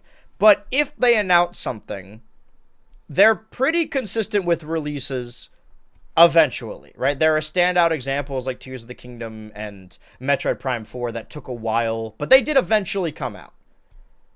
We've seen a lot of talk about Nintendo drought where they had... It was like delayed a while. Yeah. And we've seen a lot of talk, or heard a lot of talk about a Nintendo drought as of late when they haven't announced any more games past May. But I'd rather them announce games that they know are coming out soon rather than like that Naughty Dog space game that ended the Game Awards or Elder Scrolls 6. Oh, by the way, we didn't talk about this last week, but is it called High Guard? Right. The game that they ended the Game Awards with in December has shut down. You can't play it anymore. It's a live service game and you can't play it. Regardless, this is a good opportunity to talk about the other big three, as we did get a little bit more information in triangle format. Well, I was going to say before we do that, do you want me to say what the other piece of Nintendo news was? Sure. So... big reveal. As of yesterday, the WarioWare series director Guro Abe has left Nintendo. Okay. I actually didn't hear about this. Yes, he just left yesterday. He has literally worked on every single entry since the start, from the very beginning, all the way to move it on Switch. He retired. He is now working as a professor at Osaka Electrocommunication University. Oh, wow. He'll be working the newly established game and social design major, and he plans to work on game-related research and game production. Now, you know, this isn't like big crazy. It is big news, actually. Yeah, I mean, this has been like a very consistent series. If you count Game and Wario, which I mean, I don't know if you do. I mean, even Get It Together was pretty different from the other ones, and I'm interested to hear your opinion on that. But like even then, since the GBA, it has like released on every console. Yes. And I mean every console, including handhelds. Yeah, like, GameCube, Game Boy Advance, DS, Wii, Wii U, 3DS, Switch. 2 on the Switch. That is crazy to think about. Like, you never think about, WarioWare never comes up in the topic, but like, yeah, that's a crazy thing to think about. Like, and I don't think it's the end. It's definitely not the end of WarioWare, but like, to see this guy come and go, and to like have a series that no one would say it's the best, but it's easily one of the most consistent series they've had. There isn't a terrible WarioWare game. Game and Wario notwithstanding, if you count that. It's just fascinating that the guy has been around from the beginning, and like, it's been 20 years, yeah, and I'm glad that he has left such an imprint. He basically created a sub-series of games. Like, that's another thing we don't talk about. It's like a sub-series of games, and it's really cool to see that. Like, we would not have Rhythm Heaven without, like, WarioWare. The little micro game. It all circles back. It all circles back to Rhythm Heaven. It's interesting to think where Wario would be without WarioWare games. Like, you would definitely have different representation in Smash. Like, yeah. Wario World 2. There's only one Wario Land song in all of Smash, and the rest are WarioWare. Yeah. And his default skin is still the biker outfit. Like, that's the one that when you load up the game, that's what he looks like. Do you think, I guess this is a good question to have then, what's more likely to you, that the next WarioWare thing is a new WarioWare game on Switch 2, or that we'll get a Switch 2 edition for either Get It Together or Shake It? Is it Shake It, Move It? WarioWare. Those things do not take long to put out, or to make. We get a new one, honestly. Okay. I wouldn't hate like a Switch 2 edition because I feel like I didn't play Move It a whole lot, but I played so much of Get It Together because that was my first WarioWare game. It came out in 21, and that's when this is, you know, it's in the Smash video. The Smash video, I've gotten 1 or 2 comments on the video as of late that's like, man, this is like more of a personal story about you than it is about Smash Bros. It's kind of hard to follow, and that's maybe not what I was going for. I wasn't trying to make it intentionally hard to follow, but I made it pretty clear at the opening, like, hey, this is, like, I didn't think I was going to make it this far in this saga, so I'm just going to talk about the year 2020 and 2021, because that's when I started streaming. And around, like, Mario Golf time, or I guess Psychonauts 2 time, is when I started streaming, like, oh, I should stream every day. I actually love doing this. And then all the Nintendo releases later, like Dread and WarioWare, I probably wouldn't have played that WarioWare had I not been streaming, but I played a lot of Get It Together. And I know it's contentious because it is a WarioWare game, but it controls very different from the other ones, notwithstanding Game & Wario. Yes. It is a very different game, but I kind of love it. Different type of game. It is. Yes, it is a very different type of game. I kind of love it for that. I think it might be. Now, it's nowhere near the most replayable, but it is the most meaty in regards to, like, there are so many different ways to do these minigames. I was trying to grind out all those gold skins in the gacha game when I was playing, and I wanted to get the gold skin with everyone. So that's the thing about WarioWare games, is they're pretty short, but if you want to get everything, especially since they've adopted the gacha format, So yeah, what you're saying is that they don't take super long. It's possible that the final game he directed is in development. Like it's just like they're waiting to release it. It could be at any moment, unless the final game he directed was Move It, which is possible. But I wouldn't be surprised. It always comes at like the end of a life cycle. That's not to say that the Mark of a Warrior game is the end of a life cycle. Hence, we got the harbinger of things to come. It always seems to come. Exactly. It always seems to come at the end of a life cycle. And I know it sounds like a broken record right now, but Game & Wario notwithstanding. Right.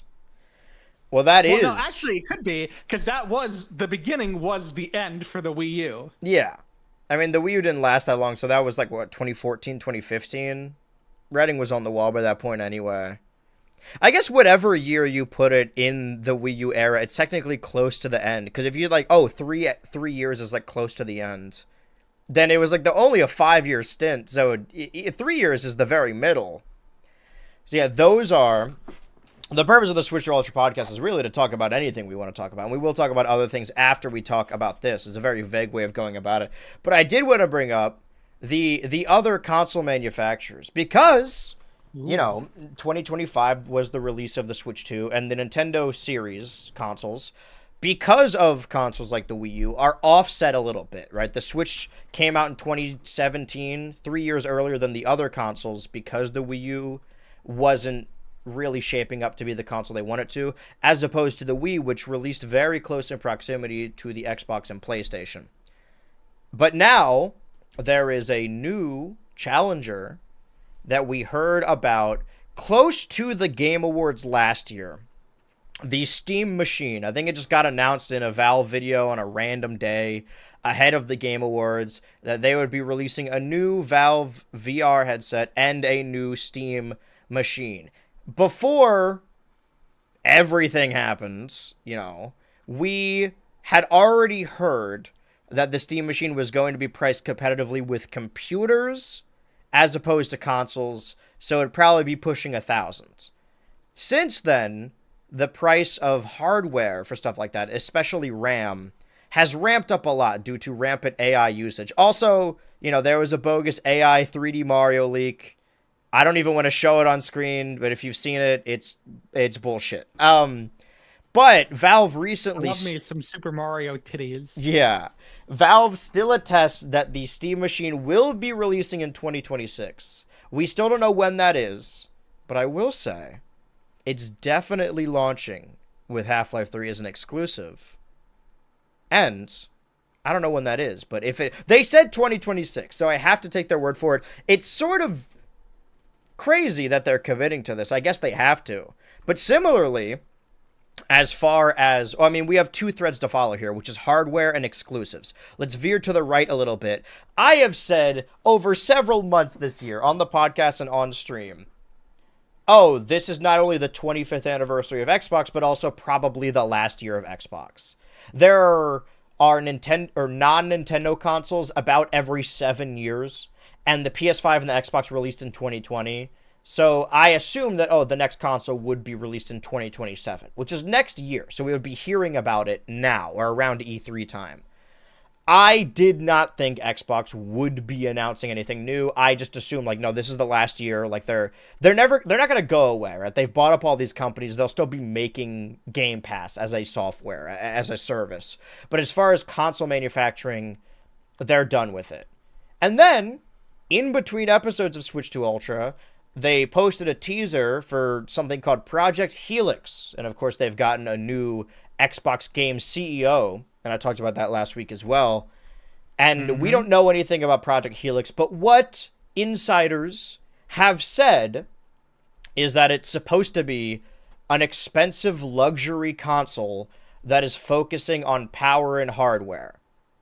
So instead of, I guess, veering more towards the Nintendo side of things, they want to compete directly with the Steam Machine. And it's possible, if all of these manufacturers release a console within the next 2 years, that we're going to have two consoles on the market that are pushing 1,000. Already the PS5 and the Xbox Series are $700. I think the Steam Machine and whatever Helix is are going to be pushing 1,000, especially with the price of RAM and everything like that, computer parts in general, and if they want to be powerful.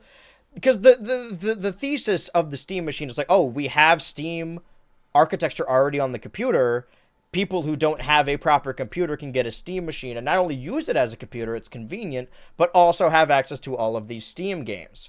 Steam has definitely more equity amongst gamers than Xbox does, especially as of late, although people really like Game Pass and will attest to Game Pass. But I'm not optimistic of the future of video game consoles when the race is to who can make a more powerful, more expensive console. We haven't heard anything from PlayStation as far as a new console goes, because it still sort of feels like we're 6 years in November, we will be 6 years into the lifespan of the PS5, and it feels like it's just started.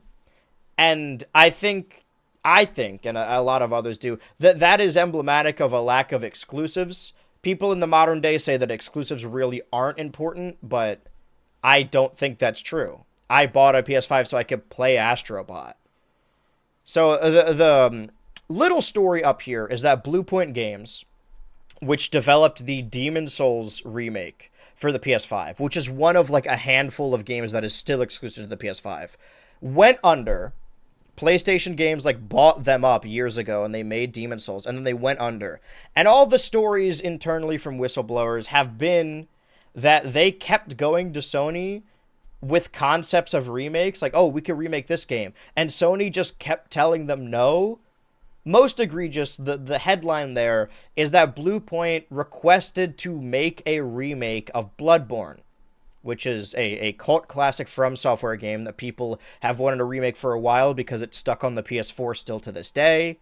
And Sony said that From Software said no.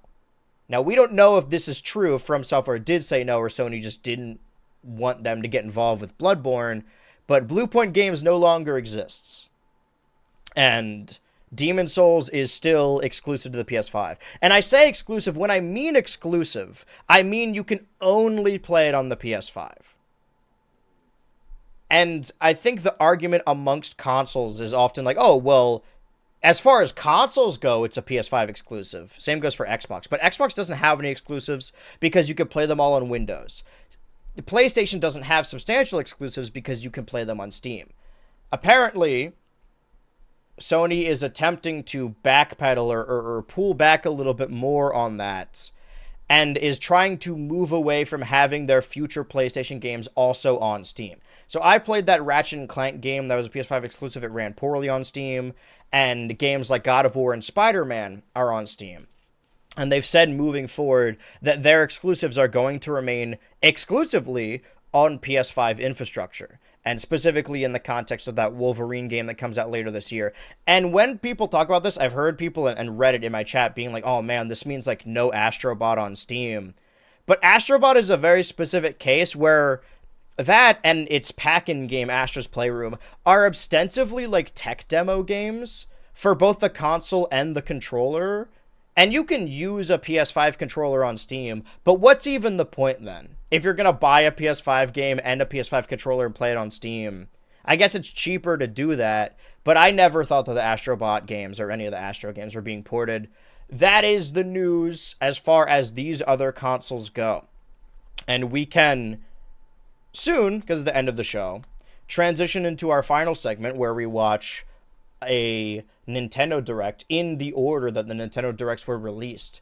But before we can do that, there's actually, normally when I talk about TV shows or movies there's a little bit of a discrepancy because I see a movie every week. I can't ask everyone to do that every time. We don't often all talk about the same things. However, in between installments of Switch 2 Ultra, I could do another reveal here. Primal Season 3, I don't know if it's ended. I think it's no, there's one more episode. One more episode, and then in theaters, I saw Disney Pixar's Hoppers in theaters this weekend, and Ted Season 2, I was going to say has begun airing, but they dropped all of Season 2 on Peacock. It is Peacock, yeah. And it will be the final season because it's simply too expensive to make, and I'm very staunch in my stance on binging shows, especially in a show like Ted. I want to watch this weekly. So I could tell you, Dan, that I have watched the first episode of Ted season 2. But I want to hear your thoughts That on is a if you've really seen good first episode. Yeah, if you've seen anything from Primal season 3 Hoppers or Ted season 2 without going too much into spoiler territory. I caught up on all of those. I mean, how far into Primal are you? I missed about 2 weeks, so I'm still watching one a week. I'm on episode. We just finished episode 6, and I think there's like 7 and 8 are out. So every Sunday I watch a new one, but I'm about 2 behind. You're 3 behind. Okay, 3 behind. Okay, so I mean, the only thing we can really go into more detail about is Hoppers, because that's the one thing that we both have fully watched. But in regards to Ted season 2, I will say you're basically in for a treat. It's if you love Ted season 1, you're gonna love Ted season 2. Like it's just more Ted. You can't really go wrong with that. What did you think of the first episode of Ted? I mean, I always loved Ted. I wasn't caught off guard. There's nothing in this season that changed my mind about anything, right? That's like, oh man, the show got bad. It's a fantastic show, and I was excited to see it back. It's weird that did you watch all of season 2? Yes. Okay, does this Christmas branding make sense that it came out in March? No, not at all. Okay. Not at all. It does not make a lick of sense. Well, having seen season 2, without giving too much away, just what's your review of Ted season 2 in comparison to season 1 as well? It might be better, honestly, than season 1. But like, it's so hard to say because like they're both really good. I like that there's more of a focus on the family this time around, not to like a distracting degree, but like it's clear that like season 1, at least at the beginning, they were kind of like still finding everyone, and they did find it. But then season 2 is where they really nailed it. Yeah. Like I don't know, how do you feel about the mother character? I love her. Honestly, I love everyone, Okay, even Maddie, who's like awful all the time, and. They've sort of backed themselves into a young Sheldon situation where in the future we know there's a lack, right? So like watching the Ted movies, it's now sad. It's like, oh, he doesn't talk to his cousin anymore. That's sad. She should be there. She has a lot to say. I will say, okay, they did do something definitive at the end of the season. Oh, a split timeline. Probably not what you think, but like they made it clear. Like I'm actually kind of shocked people didn't know that this would be the last season. Like they had to fight for season 2 basically. Mm-hmm. It was probably more popular than Peacock thought it was going to be as well. Exactly, and like I'm like they're not going to get it again. They already got the Ted animated series. They're gonna bank on that. So I think it's clear that they wrote because it is a scene where it's like you could take that scene out and nothing would change, but like it's clear they added that scene in to tie everything back together with the movies. So there is a point of like definitiveness with this. It's very funny how it's handled. It's a little half-assed, but like it's funny because it's Ted. It works. Yeah. For me, I like the show, but I don't like the movies. Even though I like Seth MacFarlane, like I've not liked any of Seth MacFarlane's movies, but I think I've liked all of his shows, or at least the bits he's written. Well, do you count Naked Gun or no? I thought he was just a producer on that. Yeah, I know. I just people say Okay, I mean Seth MacFarlane, he writes for Family Guy. The movies he's written and directed. Which is just like Ted 1, 2, and then A Million Ways to Die in the West, I think. But yeah, I love Ted. I think it's... I'm not saying anything new or groundbreaking. Nothing... I wish I could be like, yeah, I know it sucks. They ruined the season. Or like, oh, this is way better. But it's just reminding me how much I loved Ted Season 1. And this is a discussion we've had before. I think 2 seasons is... Well, it would be solid if there were more episodes. But I'll keep the first episode. If it was is like the 2 seasons of 15. That'd be perfect. Well, that's just an issue I have with a lot of shows. But I'm glad that they decided to do a second season, and I will have more opinions as I go each week. As of right now, I've just seen the phone sex line episode. A lot of good bits, a lot of good stuff. Very good episode. I love Ted. Primal season 3 is a little. It's not bad, but it's like it's strange that it exists at all. Like I was kind of shocked when I heard that there was going to be season 3. Well, because originally it was going to be an anthology show where now we're going to follow the daughter. Well, my favorite episode of the first 2 seasons is the one where it like cuts way to the future in like aristocratic times. People hate that episode, but I love that because it's episode. different. Yeah, it is. But it's so cool. It's such a cool episode. It's a fun concept too. I mean, this isn't really a spoiler, but there isn't really an episode like that this season. I imagine, yeah. Kind of a shame because I would love them to do that again. Mm-hmm. But Genndy was basically like, you don't really have Primal without Spear. And I kind of get what he means, but at the same time, it's like, you kind of prove that you can do Primal without Spear. Yeah. When you did Primal Theory. Or just call it something else and like because from the Primal Saga Primal or something. It's man versus something. Yeah. And they have, like, you're basically boiled down to your primal instincts in order to survive. That's what Primal Theory was all about. Yeah. That's the show. And, first season was man versus nature. Mm-hmm. Second season was man versus man. And now this third season is man versus life, zombie, basically. Mm-hmm. Zombie versus ninja. Gotta go through all of them real quick. Well, how much of the show did they know they were getting a season 3 when they were working on Unicorn Warriors Eternal? Yeah. Do you know if they knew they were getting a season 3 when working on Unicorn Warriors Eternal? Hello? Can you hear me? Yes. Can you hear me? Interesting. We've reached a stalemate then. Let me check on Discord over here. I don't think it's on my other tab. Hello? You can't hear me. Okay, well, I'm talking and I can hear you. Stream can also hear you. Am I still here? Can anyone hear me? They can hear you, for sure. Am I audible on stream? Probably. Let me open up stream. I got it on YouTube over here. I think that's all good. I mean, I had it in my recommended, and then I just closed out of it. Let's see. Okay, well, I'm talking, and I can hear you. Yeah, I can hear me. What does YouTube chat have to say? To be fair, you can turn a lot of the gimmicks in Astrobot off in the settings. Also, one of the lead devs said they'd be down for a PC port if there was an outcry for it. But is there an outcry for it? Okay, hold on. Let me try something. Hello? Can you hear me? Can you hear both of you? Yeah, I could hear him. Hello? All right, anyway, I thought Hoppers was really funny. It's directed by the creator of We Bear Bears and We Baby Bears.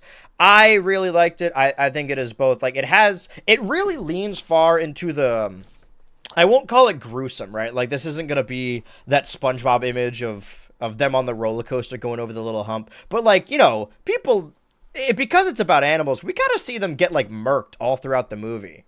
And it's really fun.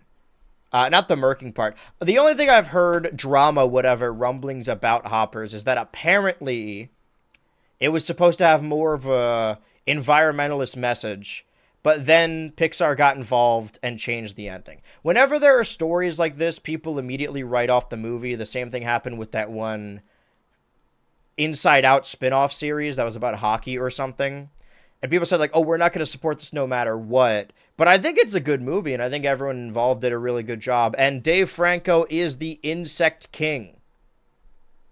All right, it seems like we're running into issues, but this seems like if he can... Oh, shout out Donald Glover. If he can hear what I'm sharing, I might as well just jump into it. Hello? I'm here. Okay. I hear you. All right. Do you have anything to say about Hoppers? That was crazy. I have no idea what just happened with that. It was weird. Said it was connected, but then it wasn't. I don't know what happened. I could hear you, and chat could hear you, and they could hear me. Oh my god. Okay. So, yes. So I don't know what you said, but the answer is yes. I do agree with everything you just said. Well, all I said is that I like the movie. I've heard that it was supposed to be more of an environmentalist message, and then it sort of got changed when Pixar stepped more in the heavy hand. But I don't think it ruins the movie. I don't think it actually changes that much. I don't think so either. Yeah. I don't think so at all. But I was comparing it to that one Inside Out spin-off series, the hockey one that people sort of like wrote off because they heard only about the controversy. And that's totally fair, right? Like, that's a terrible controversy. But I think there are talented people that worked on it, and I didn't even know that when going into the movie. And it didn't feel like a pro-corporation movie. It felt like a pro-community movie. Well, community movie? Hold on. Let's talk about that. Whoa. But I thought it was funny. And for an animated film, that's really all that matters. But I was hearing crazy stuff about this. I like it more than Elio. Elio's Glorp. I like it more than Luca. If you think about it, Turning Red is kind of a proto K-pop Demon Hunters. And I won't elaborate on what that means.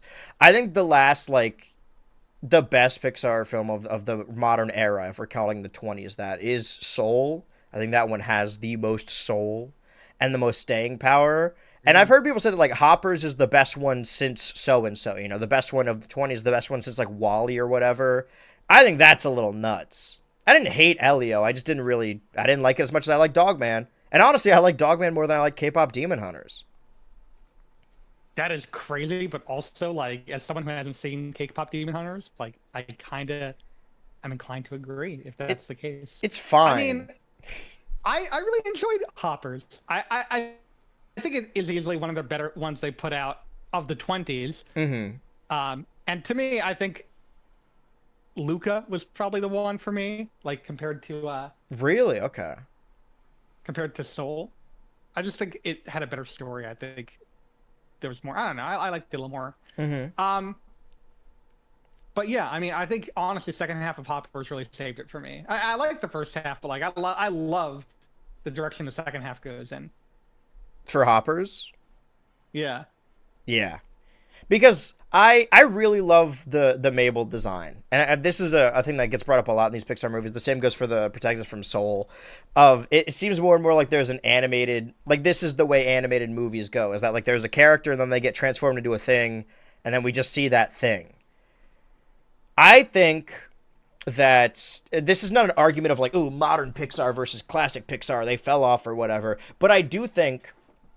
There's been a lot of rumbling about I think the CEO saying that oh, we're going back to making movies for everybody, which is, I think, a really unprofessional thing to say in general, because then it sort of equates all the grifter complaints that's oh, these movies are about minorities when they should be about me, shit like that. He said something way worse than making movies for everyone. But what did he say? Keep that off the cast.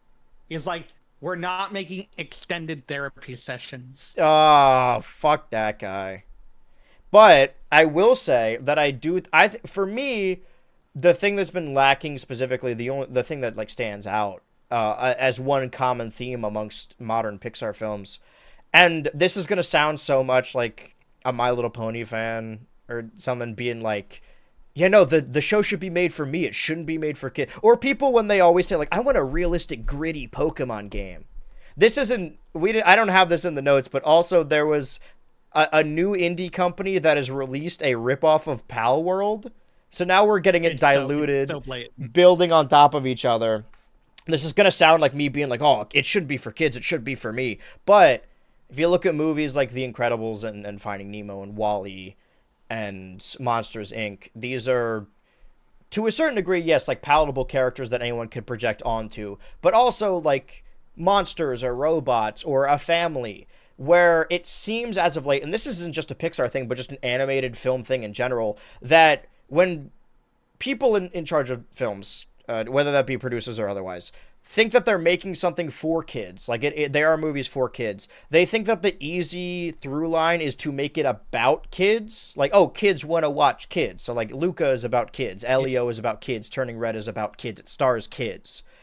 To a certain extent, if we extend farther back, The Good Dinosaur, but that doesn't include something like Soul, which isn't.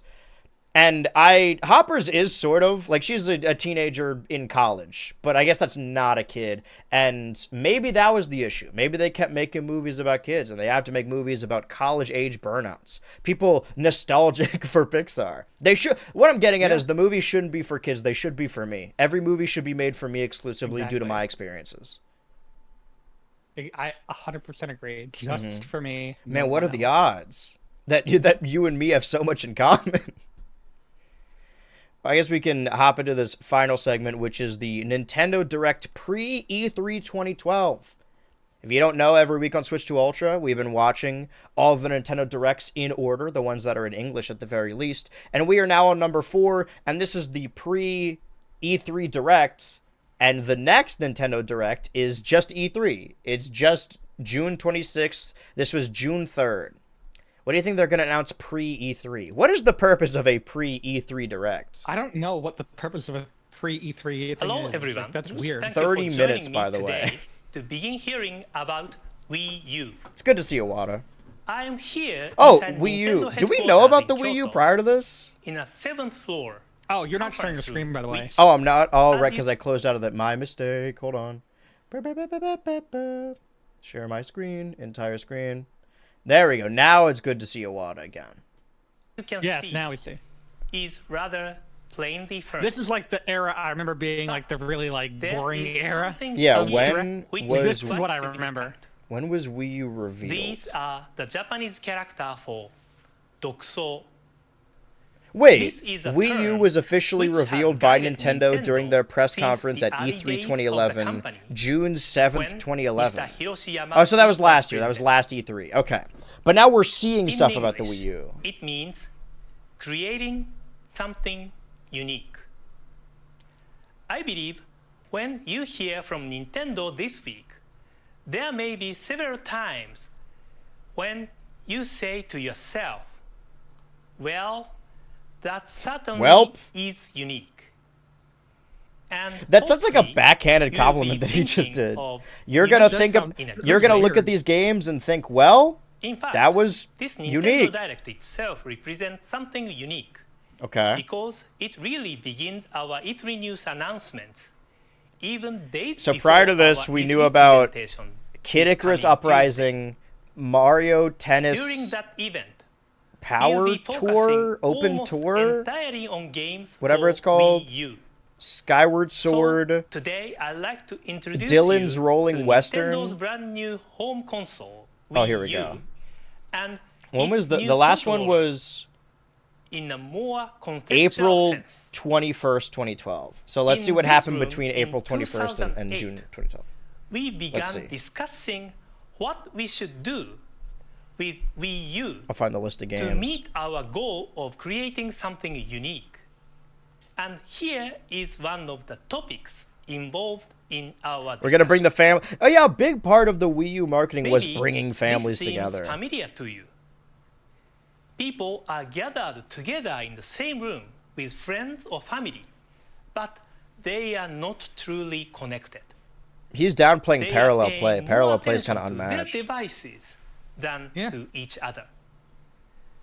There is Where do an we go with American April professor 2012? Okay, so who April- had written a book about this called Alone Together.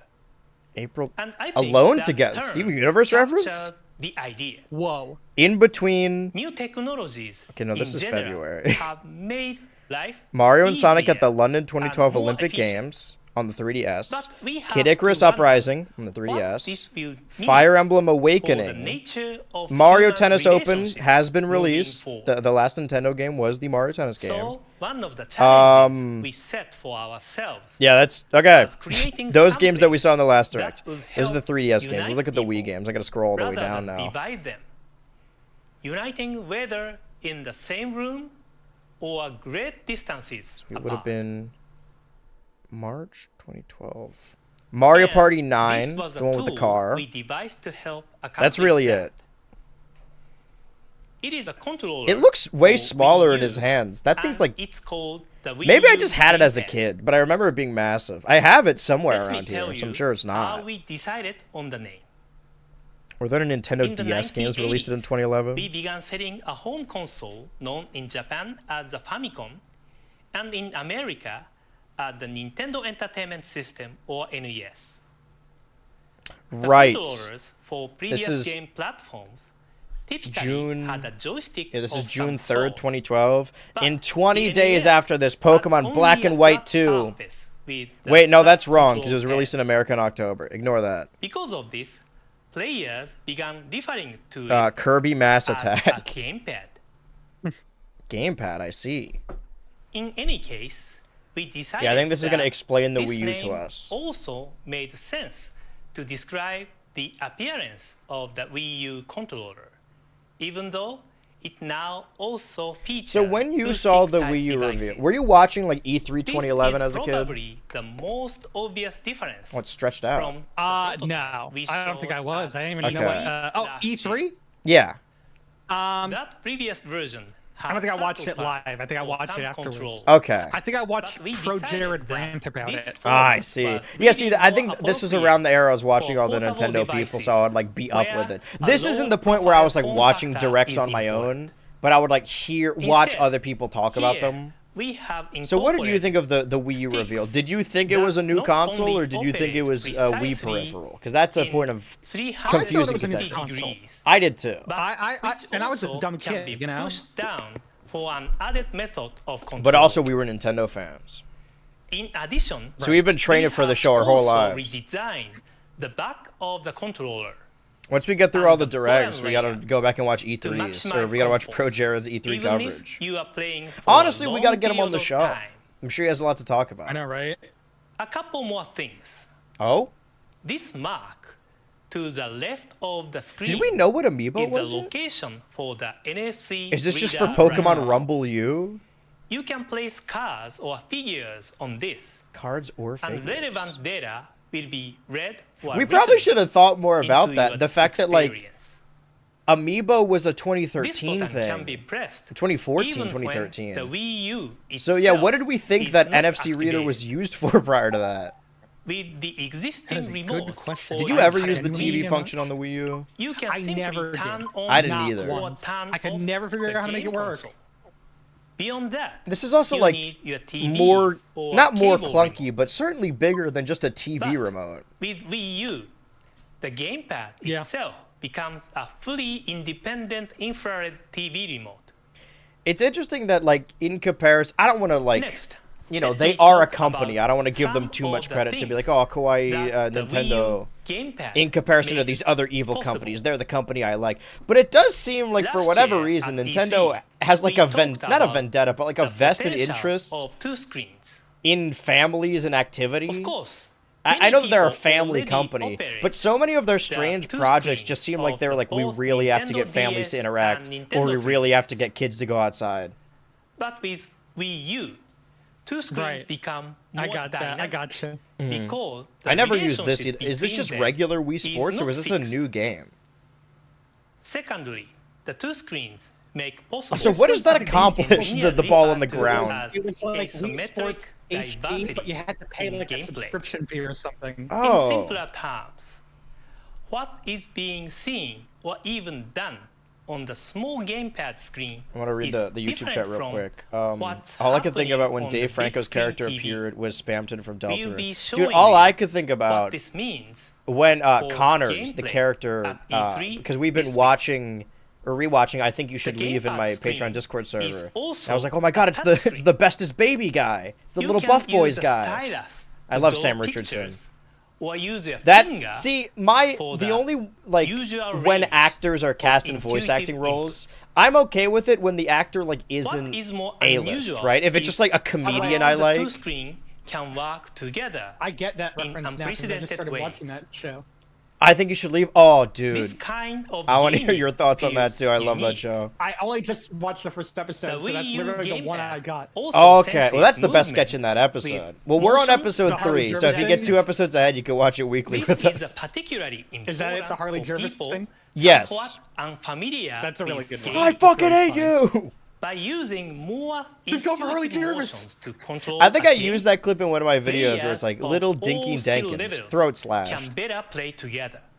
You don't have of to course, say the cause all of death. this is enhanced In memoriams because usually don't of the concern improved the cause of graphics death. It's like, processing okay, now power time for the in memoriam of the segment, and then everyone hardware. groans. Oh no, they Something get old, you they age. recognize beginning Don't say at babies the forever. E3 presentation on YouTube Tuesday. chat also says I was in an IT curriculum in Also, high school, so we consider were that able to watch E3 with live in a class, screen and that's in when I your first saw own the hand. Wii U announcement. You don't need to be sitting that's awesome. directly in front Yeah. of your TV. Man, the kids are gonna be all right.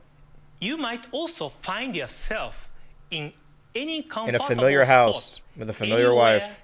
in the living room. As we mentioned Oh. last year, See, that's the thing about sometimes I get what they're going continue for playing with the Wii U, on or the I got what they gamepad, were going even for. when the Being able TV to play screen games is where people being want to use used the for TV. something else. But it's not a This mobile might console. occur with So when he says like, more "Oh, you can go casual anywhere games in the living room," when I'm like, you I are guess in the that's middle true. of your Wii Fit routine, But that's assuming that you're.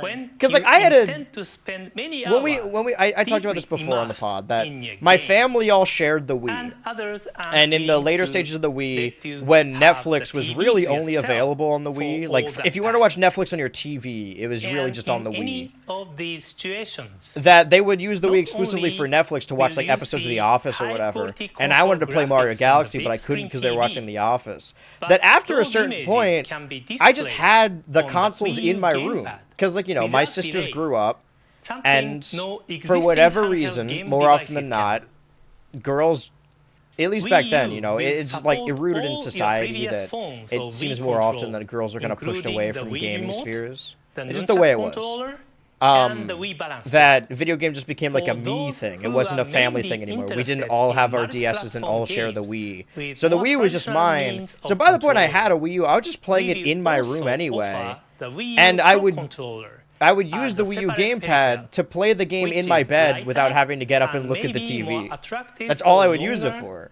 more intense forms of gaming. Overall, some people I may mean, wonder I was if a kid who was Wii never U allowed a is TV in the simple room evolution until, of Wii, or like, I was a something senior entirely different. in college, in high I think school. maybe the best answer is So, you know, we're like a no TV during the week family kind of in family. 2006, we changed You know what I the mean? way friends and family more time, sorry. interacted in the We're like living one of those no TV allowed One during the way week kind of we families. Oh, about that's this was interesting. turning the living room But you then had to- once we were in high into school, a kind they of were very lax playground. about that. Okay. So you had to do like schoolwork and And stuff during the day. That play could also Yeah, be basically. expanded. I YouTube mean, chat. at that point, Distant you know, locations. at that point, it was like it never While so it bothered me a little bit when I many was Wii like a games child, but then were like single player. when I was in middle school, I got my Probably iPhone. It's like the most wonders memorable of Kim cartoon. experiences came when people Had would everything I play needed. together. Today, Wii U does what we did, only better. And at the same time, Ooh. it is Was that a also pun? something entirely new. Not There's only no way can he it meant that on connect purpose. People in a better way It's within so the hard to same say living room. because the way he But said it, it also could have connects been on people purpose. living room to Those, living those are subtle notes in a specifically for us. much Those are more activation compelling phrases. By this point, I think maybe it's better to show you an example rather than continuing to explain. And in the spirit of creating something unique, I think maybe the following is not what you normally imagine when you hear the term game video. Oh, okay, gameplay? Whoa, oh no, zombies. I thought that was switchy for a second. oh, this is Oh, it's fucking Sounds so this! tasty after this bullet sandwich. Where the dude wants to fuck his action Oh, figure. okay. All right, zombie boss, you're going down. I guess See you this try was their breaking view down of like this the mid-20s door. Nintendo Oh, fan, why did I think that would work? like My YouTuber bullets- style, my bear trap that is likes useless, more my pushes adult are games, quote unquote. ineffectual. No, no, no! Oh man, he got me again. I like his I'll beat TF2 this spy zombie boss, poster. I'm gonna end up talking to myself like a crazy person. Right, non-specific action figure? Was this Oh, this is the specifically? one, okay. Was this a Zombie U What is my ad or mood? just an ad for the Wii Complete U? despair an option? An in-person tech demo? SOS. Any clue? Oh, how no, to this is the beat Miiverse scary I zombie see. that breaks down doors. Post. The Switch was the All right, Wii U maybe realized these to its true comments by potential. Pete's Yeah, like the at a same certain. situation There's will fucking help. gun emojis. Me too. What do I That's do? amazing. Boo-hoo. Wait, sorry. Under shooter. That's just all it says. Oh, that's Situation awesome. will help. Me Wild. too. What do I do? Scrolling Boo-hoo. through That guns is next to me is. wild. Lost 3 survivors to that monster. This was a different I thought time. I almost had a heart attack when he burst in. Guess I'm Huh? not alone after all. You know what I mean. Todd.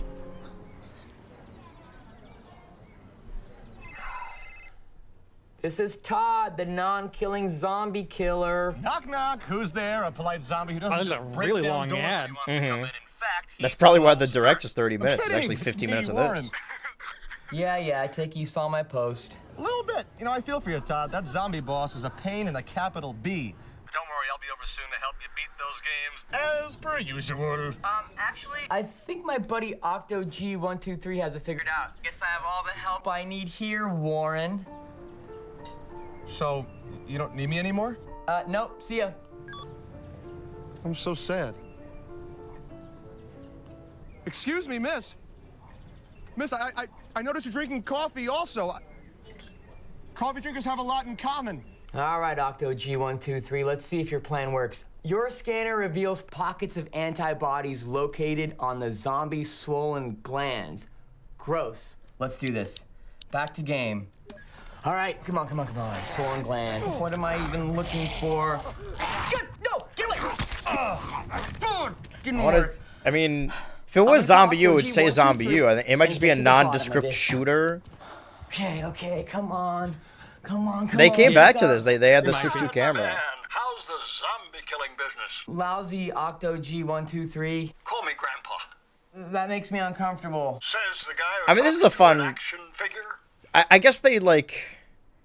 You said on Wii U that I don't know. should Did use they my assume scanner that to you could locate video the call anyone antibodies on in the Miiverse zombie's and they would be swollen totally glands, safe but and I normal? didn't see anything. There was sort of like a naivete No, towards like social I didn't do media. that. Okay, I was awesome. Thanks, Octo G. I think it was Nikki's video about the Shane Dawson series, where she Yeah, you're accidentally my has misinformation best about friend. total drama in the first part. Gotta go. Bye. That a through line of promise to tell him about the it. Shane Dawson shenanigans Okay, are often that like updating there's so many social media scanner. that Alright, either let's see if are this made works. with malicious intent or just are stupidly naive. Like something like chat roulette or I forget what it's called, like not photo bucket, but something like that. It was like, oh yeah, you could just post picture, or you can make a prompt to be like, hey, my fans, post a picture where you're doing this. Like that seems like something that was made in a boardroom. Like, oh, let's make a fun social media without thinking about the ramifications of, you know, the safety aspect of that. Oh yeah. I mean, I think the gun was a big like that's a big red flag right there. Just a realistic gun. Whoa, it just morphed into the Wii U. Okay, that was Nintendo. Ah, he's I back! think you may agree that was a little different. I It's hope like he you doesn't even liked like it. the trailer. Okay, so that one was a little At strange. the end, I think you saw a lot of me characters come out, saying different things. Oh, that's the, and isn't that the meaning Mario about Kart 7 icon? Still stuck with the gun emoji. He's back! That was the Wii U The idea of like, oh, there's a Yoshi that game, you there's a see Samus when the game, system or a Metroid is game, a first Zelda powered game, Mario on. Kart, Gun, Wii Fit, Our Donkey development Kong, teams regular have Mario. been calling They didn't this have games, they're just Wii Warawara nondescript, like, since early in development. okay.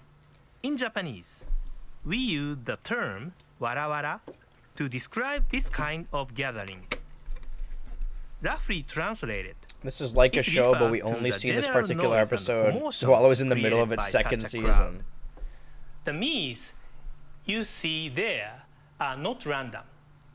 Your me will be there. YouTube chat. My along Wii U with gamepad every was person scum who encrusted has an because it was the account only on device your that had own Wii U Netflix, and my system. family always In ate food while addition, watching TV. your Yeah, that's the friends are downside there. of having the remote And function of the finally, Wii U. Is also that in the touchpad's gonna get scene fucked are up. people from your country or who speak your I language. did like the social who are aspect of this also era, playing the both for the games 3DS and the Wii U. represented by the tiles. The speech bubbles represent actual communications from all these real-world players. When you launch the Wii U menu, Collected 999 the coins. Wii U gamepad Awesome. in your hands will My have parents a are so familiar easy to lineup of scare. icons for Okay, thank you, games Steven. and built-in applications. But on the TV screen, I guess they like you will see tiles didn't want to for lean games too far into the family that aspect, so they're like, players listen, we around have the a shooter world too, are and the logo's just a playing most, gun. including games I guess you they didn't may want to scare not off even own. the modern adult The me characters gather college-age around the gamer. games they are playing, and the views of the Wii U gamepad and TV. I guess so. I kind of see what you're saying. interchangeable. Is wait, wait, But wait, But again, it's wait. weird. TV Wait a minute. Yeah, don't hold on. interchange- Is it weird to choose a male trainer if I'm a girl? Kimberly. Beautiful. Kimberly, I got news for Beautiful. you. We got to check back in with Kimberly. What I hope he's doing all right. I hope he saw the light. we call Miiverse. Clearly, this is a word we've invented. Okay. A shortened universe, way if you will. To describe a me universe. Oh. A place where I guess me's they did this from pre around the E3 world because this doesn't can include any meet games. and It connect. just is because the Wii U launches this year It's in a network 2012. It communication launches in November. system Right. that is We're as mere. This is native June, so July, to August, Wii September, U October, November. 5 months is away from the Wii U's launch. gamepad. This plaza scene is Technically, the first their thing E3 presentation displayed on isn't the a TV direct, but there is a when direct you later turn in on your June. Wii U.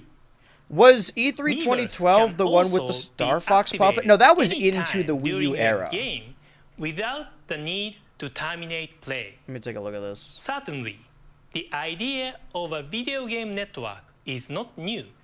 So let me focus on a few of the elements that we feel make Miiverse distinctive. In typical fashion, communication between the Miis can occur. Okay, no, this was with an in-person event. Okay. simple text It wasn't one of message. their trailers yet. However, It wasn't the we Robot believe Chicken and or the Puppet touchpad one. on the Wii U gamepad will make some difference. Not only You does freak the me out. touchscreen makes the typing simpler, You tick but me you off. also may find You that plank! this screen right in your hands makes reading messages easier. Maybe I'm not the only person who sometimes finds it difficult to read the channel guide on the TV from across the room. Is this Miiverse worse or also better than makes it simple Microsoft's to communicate presentation? with From if you know what I mean. 2012? handwritten notes, even I think it was 13. doodles. As technology has advanced, handwritten messages At least this is have showing games. declined. Well, If their you E3? use Flipnote Studio Let's see. Yeah. or Swapnote, Well, is this the Connect you one where they... understand that Oh, look, it's what you Metroid. physically write No, it's not. or draw It's the one where it's just like can they're showing up. It was the naturally convey Xbox One. stronger feelings than like, what you reveal. simply I think that type. was It wasn't 2013. this one. It's It was not 2013. this one. Yeah. You can must have been even 2013 then, add yeah. image of facial expression to help communicate your emotions. Oh my god. Mii's have Imagine an access to alternate a future where wide we're menu hosting the of Swish rich Ultra content, podcast live on including Miiverse. the ability They could to add post cultural social screenshots media domination. from their own gameplay. I know. Because like And What if this 2012, was on Twitter Nintendo was... video on the game 3DS? content 2012, they have Twitter was created 3 years themselves, old. Facebook was like which 4. can then be added to others' gameplay. Just wink? All of these aspects Or he of just blinks one eye Miiverse, at a time. which I've described, are native to the Wii U platform Naked? and can be accessed by all games directly from the home button.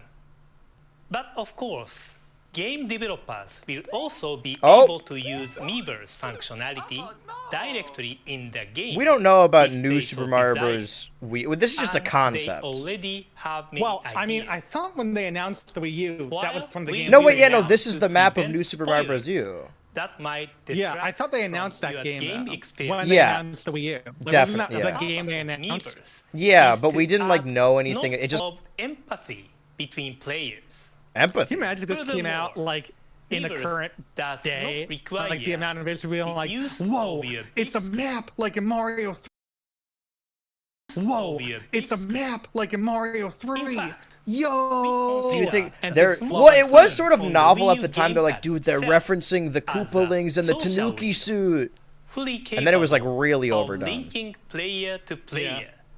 Well, the Living Tanuki suit was to reading. Mario 2. Sharing Yeah. New Super across Mario Bros. 2. both It was time the and leaf space. from By 3D this, Land. I mean That the raccoon that not tail. only I thought it was the does Leaf. No, I'm Wii confused. It U was offer something from players 3. a I don't way I to don't know. connect We'll see. across great distances. And then they had We'll see when the Resner, game They can comes out. also Resner and Super enjoy Mario a and New sense Super of Mario Bros. connection, 2 as well. even when Just they randomly. are That's like the only not other playing boss there at is. the It's same so time. funny. Yeah. Of course. I wish they would do just that as more. with Wii, I mean, I'm happy to And see. again, like the amount of like worst with boss others lists online. I've seen, like videos. Yeah. With I mean, I'm happy. members, One of them is always even the big in a Goomba from single-player Mario game. DS. Yeah. Even where players But I are am not happy to see, competing or you know, in the Mario movie, cooperating at Wart, the same Burdetta, Even when Mauser, the sort games of. are not designed for King online Bob-omb was in the interaction, first one. Miiverse can connect your living room. I wonder if there's with going to be more those Galaxy of bosses, because others, I played regardless Galaxy of recently. space or time.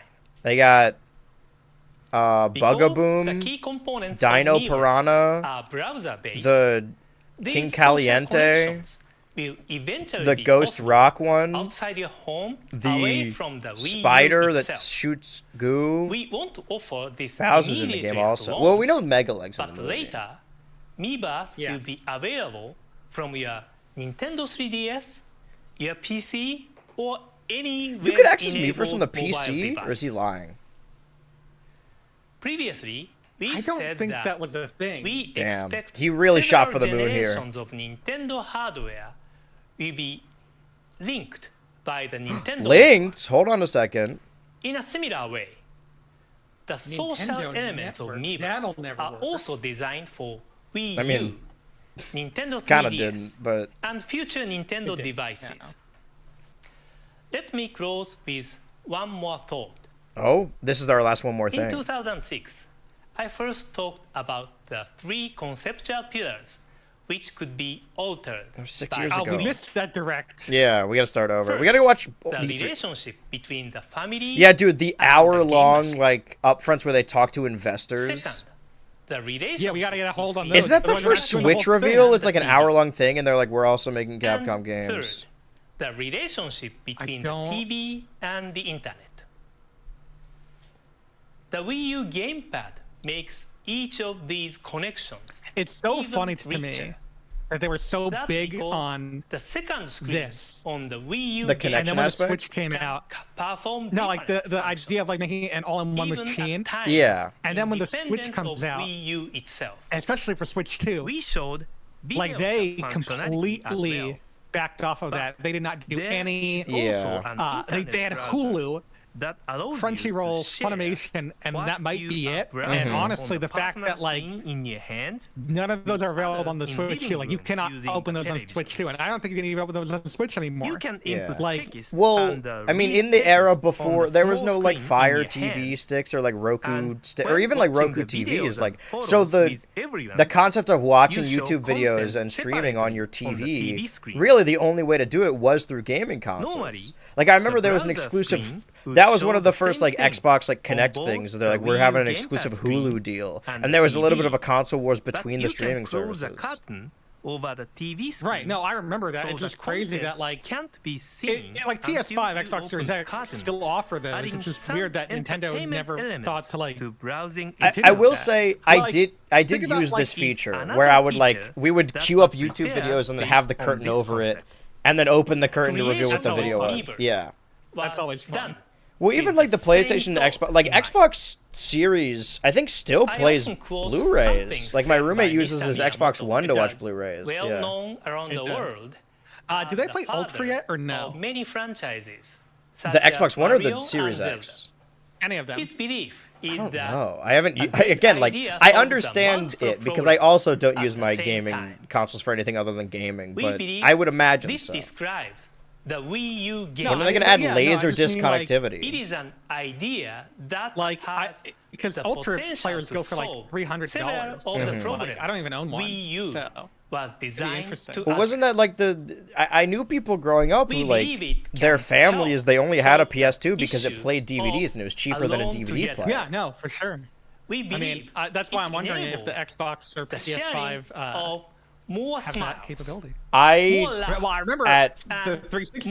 more empathy. They had HD DVD capability, This weather and that really screwed them or over in the end. Connected Yeah. to the homes I remember of the your original Xbox friends. had like an MP3 player. You could We put believe CDs that in and play 6 music years from ago, it. I'm sure other older We consoles did too. introduced a new form I of at together. last year's MagFest picked up If for a there's couple a way bucks to describe several Wii U laser discs of in Lupin a the similar Third, sense, And With I this, thought it was really fun. Like, oh, now I have these together, Laserdiscs. I kind of want to better. watch them on Laserdisc. And I was like, Even okay, I'll when just find where you the are cheapest playing by Laserdisc is. yourself, And then my the beautiful Amiibos can wife connect you sort of with your upsold friends, me family, on the concept, like, and oh, there's other this one players around specific the world Laserdisc who are player playing that the also same plays game like you are. Sega CD games, and this is Even the with best no one. one else And I still in the haven't room, gotten a Laserdisc you player won't feel because that was like, And okay, well, I perhaps gotta get most of this all, one then, and we it's simply believe too expensive, and I Wii can't U work. remains I need to true somehow to make it a the business promise expense. I gotta of find a way to do that. Doxo. I gotta start hosting You got We Laserdisc hope watch parties on when you Patreon. experience it first This is the longest you will closing agree ever. that it Yeah, represents no video games. I mean, the we saw some Mario in there, creation and I guess some of Wii Sports as something well. Unique. And some zombie We have game. a busy Some week shooter, ahead, I'll have you know. including our Yeah, shooter, on-stage zombie E3 shooter. presentation. Okay, Correct. E3. When we'll continue to focus our attention on Wii U. Oh yeah, we did look at that. But Okay. don't worry. Oh, We also have plenty of news about Nintendo 3DS to deliver during other upcoming yeah, opportunities. Pokemon Black and White comes out later this year.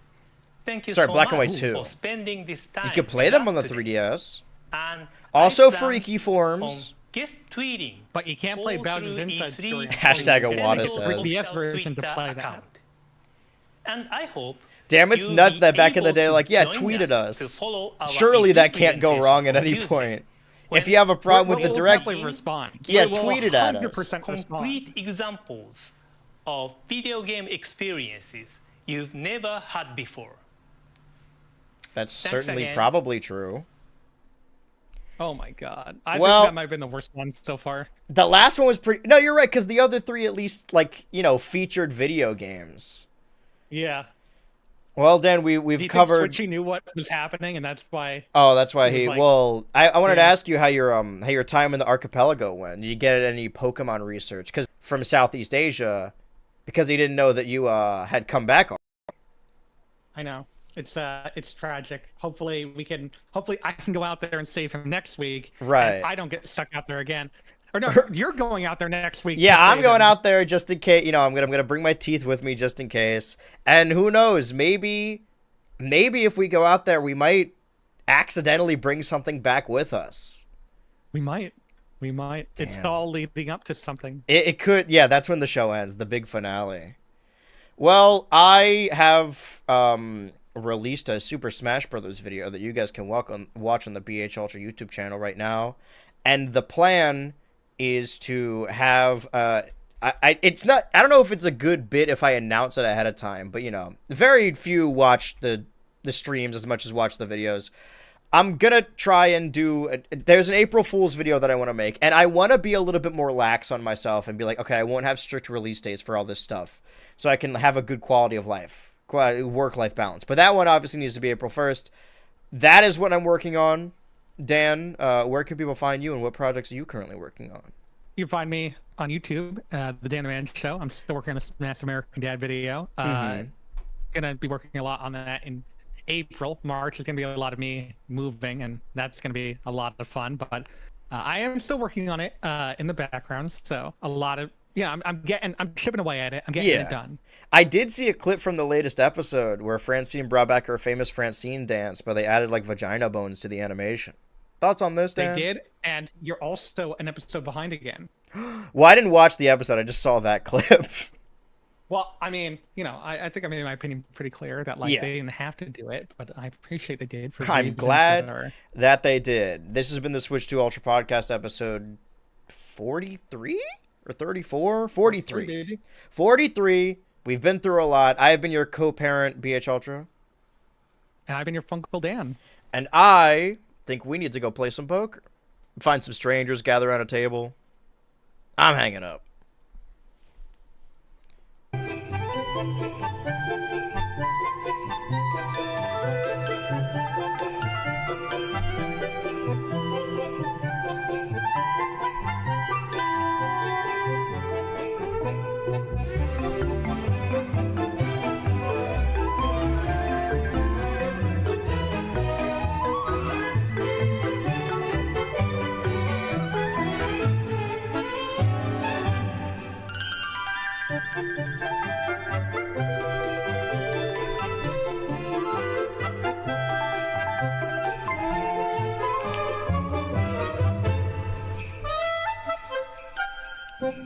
Oh,